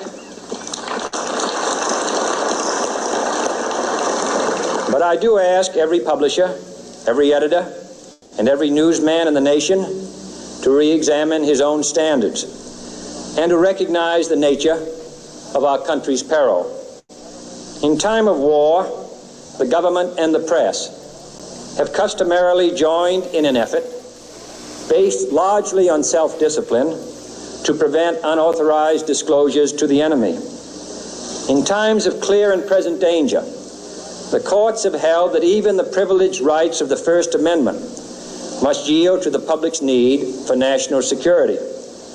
Today, no war has been declared, and however fierce the struggle may be, it may never be declared in the traditional fashion.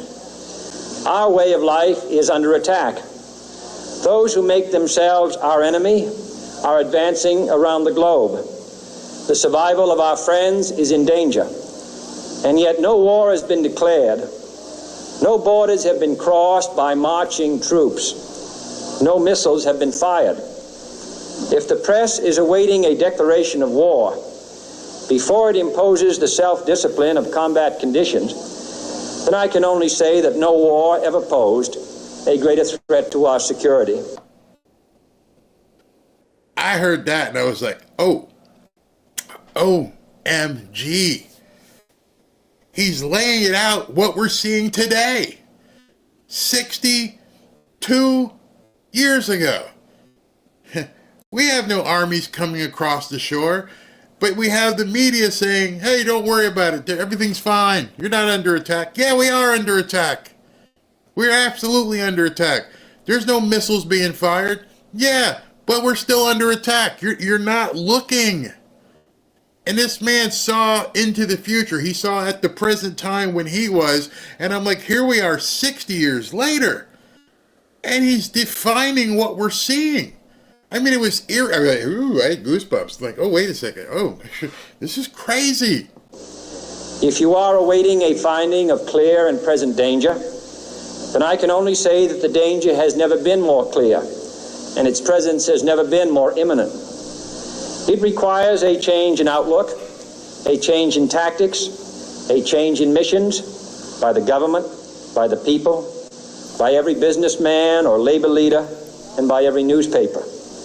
For we are opposed around the world by a monolithic and ruthless conspiracy that relies primarily on covert means for expanding its sphere of influence.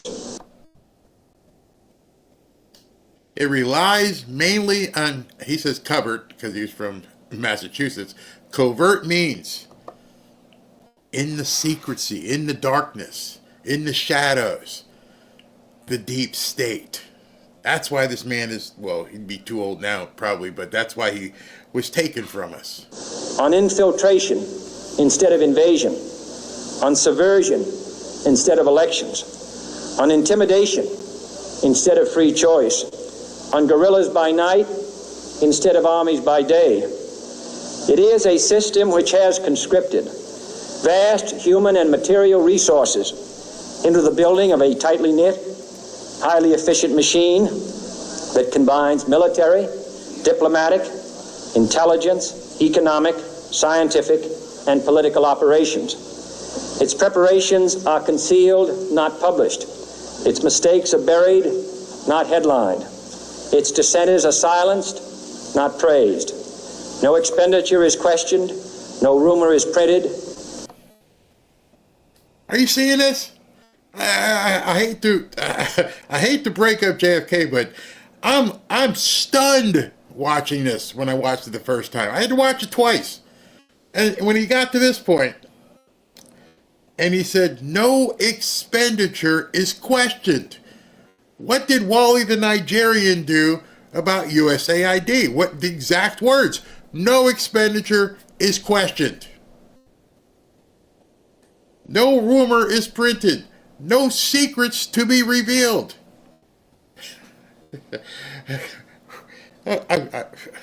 No secret is revealed. It conducts the Cold War, in short, with a wartime discipline no democracy would ever hope or wish to match. Nevertheless, every democracy recognizes the necessary restraints of national security. And the question remains whether those restraints need to be more strictly observed if we are to oppose this kind of attack as well as outright invasion. For the facts of the matter are that this nation's foes have openly boasted of acquiring through our newspapers information they would otherwise hire agents to acquire through theft, bribery. Back then, he foresaw the media acquiring through our newspapers information they would otherwise hire agents to acquire through theft, bribery, or espionage. Basically, the media was giving away the secrets. Pretty much what we're seeing right now. There are so many points to this speech that as I was listening to it, I'm like, where's the there's a parallel. The whole thing's a parallel. For the facts of the matter are that this nation's foes have openly boasted of acquiring through our newspapers information they would otherwise hire agents to acquire through theft, bribery, or espionage. I.e., they're spies in the media. That's what he just said. The media, the fourth estate, whatever they want to call themselves, are the spies. They are doing the work of spies. And I'm again, the goosebumpies were like, whew, man, he was stepping on some toes. Or espionage. The details of this nation's covert preparations to counter the enemy's covert operations have been available to every newspaper reader, friend and foe alike. That the size, the strength, the location, and the nature of our forces and weapons, and our plans and strategy for their use, have all been pinpointed in the press and other news media to a degree sufficient to satisfy any foreign power, and that in at least one case, the publication of details concerning a secret mechanism whereby satellites were followed required its alteration at the expense of considerable time and money. He's describing traitors. I don't know how he gave this speech in public, because the man walked out into a podium somewhere and decided, I'm going to tell everybody. I'm going to let you all know what's going on. We have traitors in our midst. They're embedded in the media. They're embedded in the military. We are infested, and we need to fix this. The newspapers which printed these stories were loyal, patriotic, responsible, and well-meaning. Had we been engaged in open warfare, they undoubtedly would not have published such items. But in the absence of open warfare, they recognized only the tests of journalism and not the tests of national security. And my question tonight is whether additional tests should not now be adopted. That question is for you alone to answer. No public official should answer it for you. No governmental plan should impose its restraints against your will. But I would be failing in my duty to the nation in considering all of the responsibilities that we now bear and all of the means at hand to meet those responsibilities if I did not commend this problem to your attention and urge its thoughtful consideration. On many earlier occasions I have said, and your newspapers have constantly said, that these are times that appeal to every citizen's sense of sacrifice and self-discipline. They call out to every citizen to weigh his rights and comforts against his obligations to the common good. I cannot now believe that those citizens who serve in the newspaper business consider themselves exempt from that appeal. Wow. I have no intention of establishing a new Office of War Information to govern the flow of news. I am not suggesting any new forms of censorship or new types of security classifications. I have no easy answer to the dilemma that I have posed and would not seek to impose it if I had one. But I am asking the members of the newspaper profession and the industry in this country to re-examine their own responsibilities, to consider the degree and the nature of the present danger, and to heed the duty of self-restraint, which that danger imposes upon us all. In I believe it's 1962, he comes out and he gives a speech and he tells the media, chill. And you can read the words right there. This was the exact words of his speech. I need you to re-examine your own responsibilities, to consider the degree and the nature of the present danger, and to heed the duty of self-restraint, which that danger imposes upon us all. And as you look at the media today, and there's no pause, there is no self-restraint. All they want to do is trash America and trash President Trump. President Kennedy was saying, hey man, I'm asking you, re-examine yourselves. Look in the mirror. Realize you're Americans first. I know you hate the term America first, but you're Americans first. Then you're a reporter or a news television host. You need to look in the mirror, re-examine all this, and understand what you're doing to this country. He had it pegged. Every newspaper now asks itself, with respect to every story, is it news? All I suggest is that you add the question, is it in the interest of national security?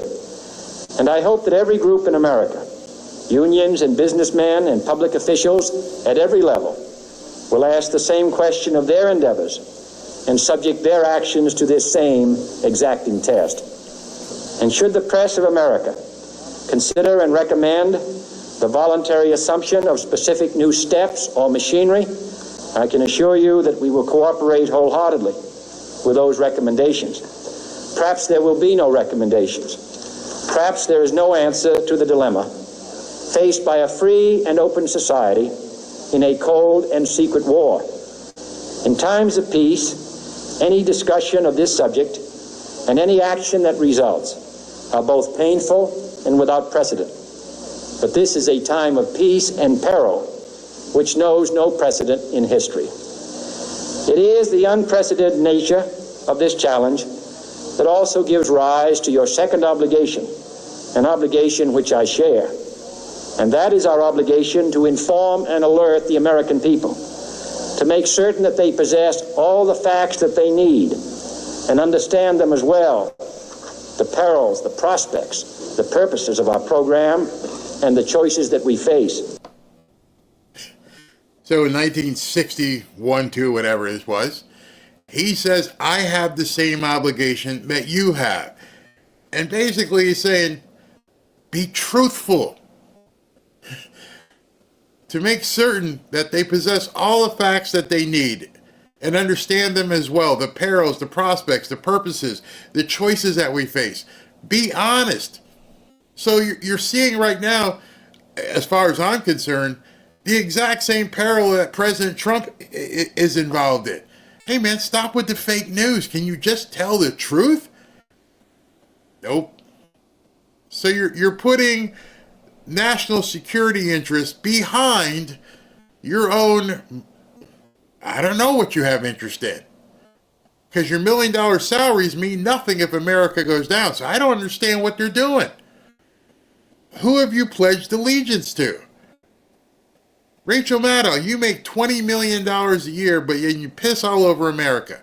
What do you think your money is going to be worth if there's no America? LeBron, all these people with billions, millions, Taylor Swift. What do you think that means if there's no America? How can you not be America first? Because America allowed you to obtain what you have. have they never thought to themselves for an instant, what happens if America falls? Do you not have that common decency, that moral obligation to look yourself in the mirror and go, I've got all the trappings of success I could possibly want in my life. I have millions upon millions. I have my own jet. What happens if America falls? What do you mean, Barry? Well, you think you're still going to have a jet? You think people can still go to your concerts? You think somebody won't confiscate your money? You just think you won't be like everybody else at that point? How do you have that mindset? I don't know. No president should fear public scrutiny of his program, for from that scrutiny comes understanding, and from that understanding comes support or opposition, and both are necessary. I am not asking your newspapers to support an administration, but I am asking your help in the tremendous task of informing and alerting the American people. For I have complete confidence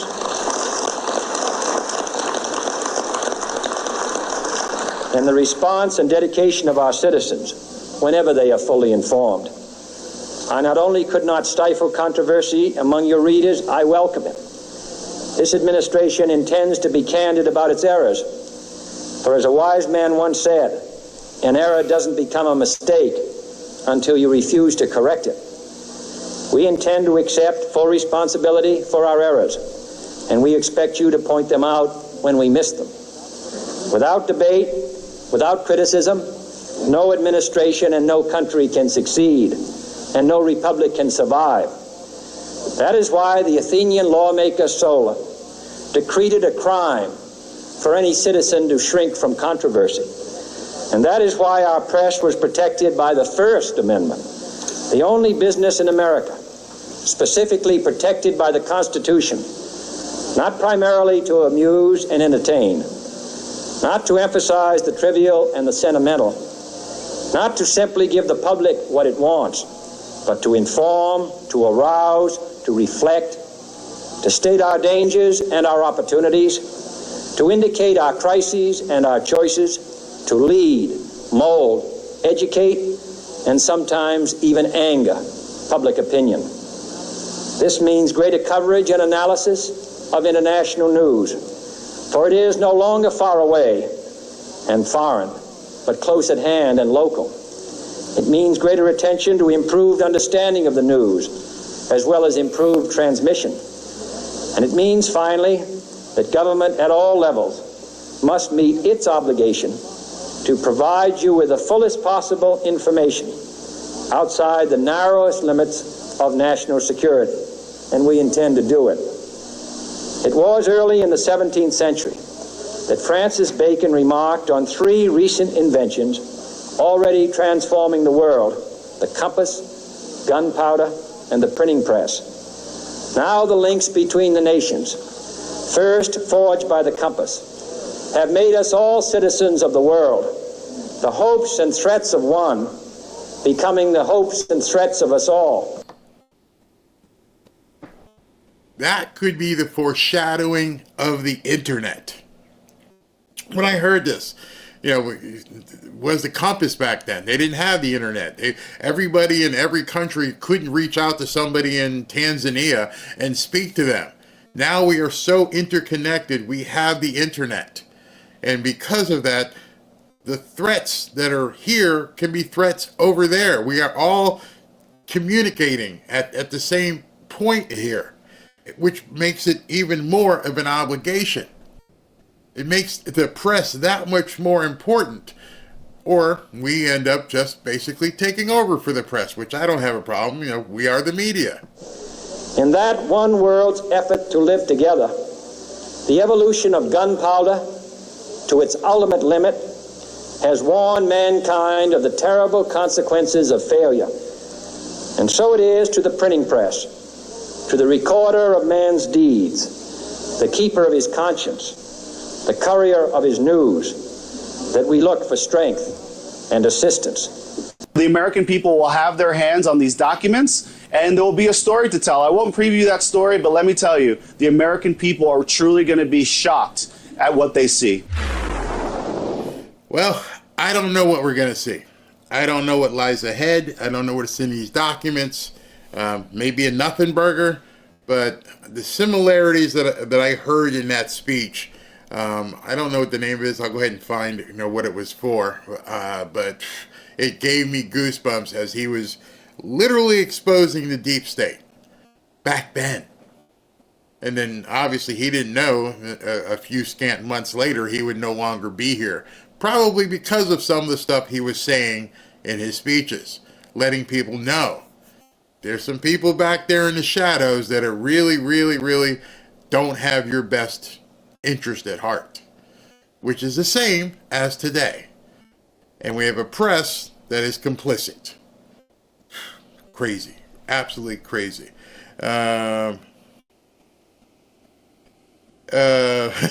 I'm reading a comment and I'm like, somebody's talking. Man, you're too young to be saying stuff like that. Somebody called him a scumbag Democrat.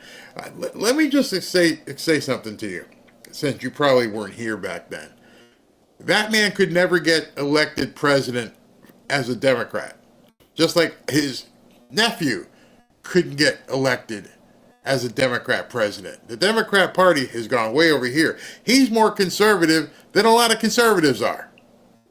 Just let that sink in. He had the D after his name, but the principles that he held up, and as you saw, many of the things that RFK Jr. have said have shown to be more conservative than some people who called themselves conservative. Mike Pence, excuse me. Did I say that out loud? Yeah, I said that. The Mike Pences of the world, the John Boehners of the world, the Mitch McConnells of the world. Yeah, just because you have the R after your name doesn't mean you have conservative values. They're out for themselves, completely. It's crazy. I remember the Bay of Pigs, somebody said. It's not about left and... Bingo. Somebody just said it went to... here, Becky. It's not about left and right anymore. Nope. See, that was the old way. You're a Democrat, you're a Republican, and never the two shall meet. And now what we're seeing is, no, it's not about that. It's ideology. You're either for America or you're not. It's that simple. If you're here to make America, quote, great again, if you're here to see America prosper, you're not part of the left anymore. They don't care about America. So I remember a speech, very famous speech that John F. Kennedy gave, and some of you guys are too young. You think just because he was a Democrat, he wouldn't be conservative, but you might want to go look up the speech or the line, ask not what your country can do for you. Ask what you can do for your country, which no Democrat would ever say today. You can take that to the bank. There ain't a Democrat out there that would use that as any type of slogan. So in case you don't know, that came directly from John F. Kennedy's mouth. Ask not what your country can do for you. Ask what you can do for your country. That's what he was saying. And then, of course, the rest is history. We have been way past parties quite a while ago. Yep, you're right, Maximus. It's definitely. Yeah, absolutely. So anyway, we'll all see in the next couple hours, I guess, whether these files are going to come out, 80,000 pages, and then we can hopefully. I was thinking tonight if I got a summary from somebody, I could post it and we could spend some time tonight talking about it. Maybe AI can decipher the 80,000 pages, because there is no way anybody is going to read 80,000 pages before tonight when a thing comes out. I had put up in closing, I had put up a poll earlier, and in this poll I said almost 6,000 people have voted. And I said, what other topics are you interested in seeing me cover? Culture / sports entertainment, trendy stuff, or just political news? And the reason I put that poll up is because with all the guys that were moving over to just be pure Rumble, that's all they're going to do is just pure Rumble. I watched some of their videos, and I'm thinking, well, obviously their audiences are a lot younger, a lot younger. And I'm not interested in talking about Taylor Swift, and I'm not interested in talking about this and that. But you know what? If the people want to hear that, then, maybe I should broaden my horizon. Well, you guys responded specifically what I would hope you did. 78% said just political news. 14% said trendy stuff, which is probably political trendy news. And only 8% of people said talk about sports and entertainment. So we're doing the right thing. I'm going to be right there, and I will keep it as such as we move forward. I'll let the guys over at Rumble who have younger audiences worry about that stuff. Okay, because I don't mind what people talk about. It's their business, but I'm just not interested into the pop culture anymore. Maybe because of my concert promotion days, lived it, went through it, got the T-shirt, lots of them, went on the buses, the tour buses, traveled with the bands, some of the biggest bands you'd know if I told you who they were. And I'm like, all right, I saw it. You know what? And this guy who people revere, guess what? He takes a poop just like everybody else takes a poop. He just happens to sing. So, or play a guitar, whatever. All right, here we go. Jennifer Seidel, talk about what it takes to put out an electric car on fire, not to mention the environmental effects they can create. Yeah, I didn't even think about that. There must be some, you just can't walk up and put water on it. Good point, Jennifer. T. Savage, go get yourself some Monolorin for your illness. Barry, it's a coconut-based antiviral that has cured every illness I get. It cured my wife's COVID in 3 days. Wow. I can't tell you, Robin's got a pharmacy out there, but not drugs, all kinds of good stuff. So, thank you. That's something I'll have to look up. Kelly Bradshaw, SCOTUS John Roberts shows funding from Data Republic and USA filters through him, if I understand the graph correctly. Oh, boy. Dexter Rolfe. Thanks for the show, Barry. I love the intro still. As always, thank you for being a reliable news source. God bless and let us wear out that W button. Okay, thank you. Rose Rahali, get better soon, Barry. Thank you for what you do. Yeah, I feel fine. It's just nasally and right here. Just hope I don't lose my voice. Jay in Vegas. It's like with all the Doge findings. Dems never openly denied those findings as well. If I'm being accused of something that isn't true, I'm fighting. You're exactly right. Rafael Espinal, thank you. Lloyd B. If you listen to fools, the mob rules. Antonio Delgado. For the word of the day, contrast. That is the word. Fazul, even prices that didn't go down yet on certain items, guess what? They stopped going up. That's another thing. Exactly. Eddie Maverick, hey Barry, live in Chattanooga, Tennessee, and our laws are very similar to Florida's. Everybody's packing here. A lot of us just carry it on our hip. Our crime rate is very low. Yes, kind of a deterrent when you realize, hey man, this guy is probably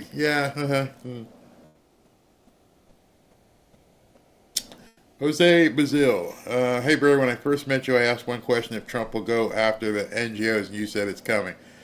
Yep, it's coming. Jose Bazil, no more vacations. Got us go through withdrawals. We have to set you to broadcast mobily. Lloyd V. Barry, don't you know grandkids are walking, talking petri dishes? Shh, Ashley's watching. I tell you, it was so funny. We were sitting there having dinner. I'm like, I don't feel good. I'm like, what do you mean you don't feel good? Oh no. And then she started sniffling, and one of the other kids started, oh no, here we go. The demon of Cybertron. If we can't tolerate AOC, I wonder how her beta boyfriend has it right now. Lupe Murillo. Roberts tells Trump impeachment is an appropriate response to a judicial decision. Appellate review process exists for a reason. Good luck. He's crazy. Kathleen, Barry, you make me laugh. I'm happy today since I have money to do my weave. Connie Cole, Barry, could you please clip the JFC speech so we can share it? Yeah. Actually, I think I got it from YouTube, but I'll clip it as well. Kraken, KV Axon. JFK signed his death sentence with this speech. Dr. King did it with I Have a Dream.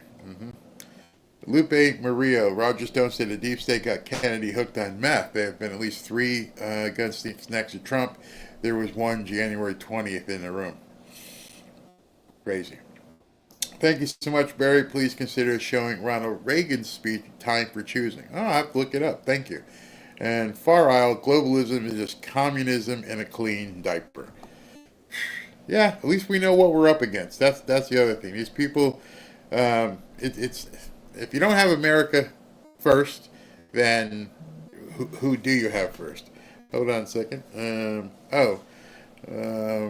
Mr. SV just texted me. I almost forgot. Thank you very much. I have a couple super chats on Rumble that I want to acknowledge here really quick. SV, let's see here. I have a super chat from Kit Maga. Thank you very much. And another one from Jim 56 NAM. So thank you very much, everybody, for that. I just happened to see this. I'll clip it for later, but I want to show it to you. This might be a funny video. Schumer mocks greedy Americans who want to keep more of their own money. Their attitude is, I made my money all by myself. How dare you, government, take my money from me? I'm going to have to just go ahead and save that right now because I am going to have to talk to you about that tonight. That's absolutely, absolutely crazy. All right, everybody. I'll see you at 7 p.m. tonight. Stay safe out there. And let's wait for these JFK files. Can't wait.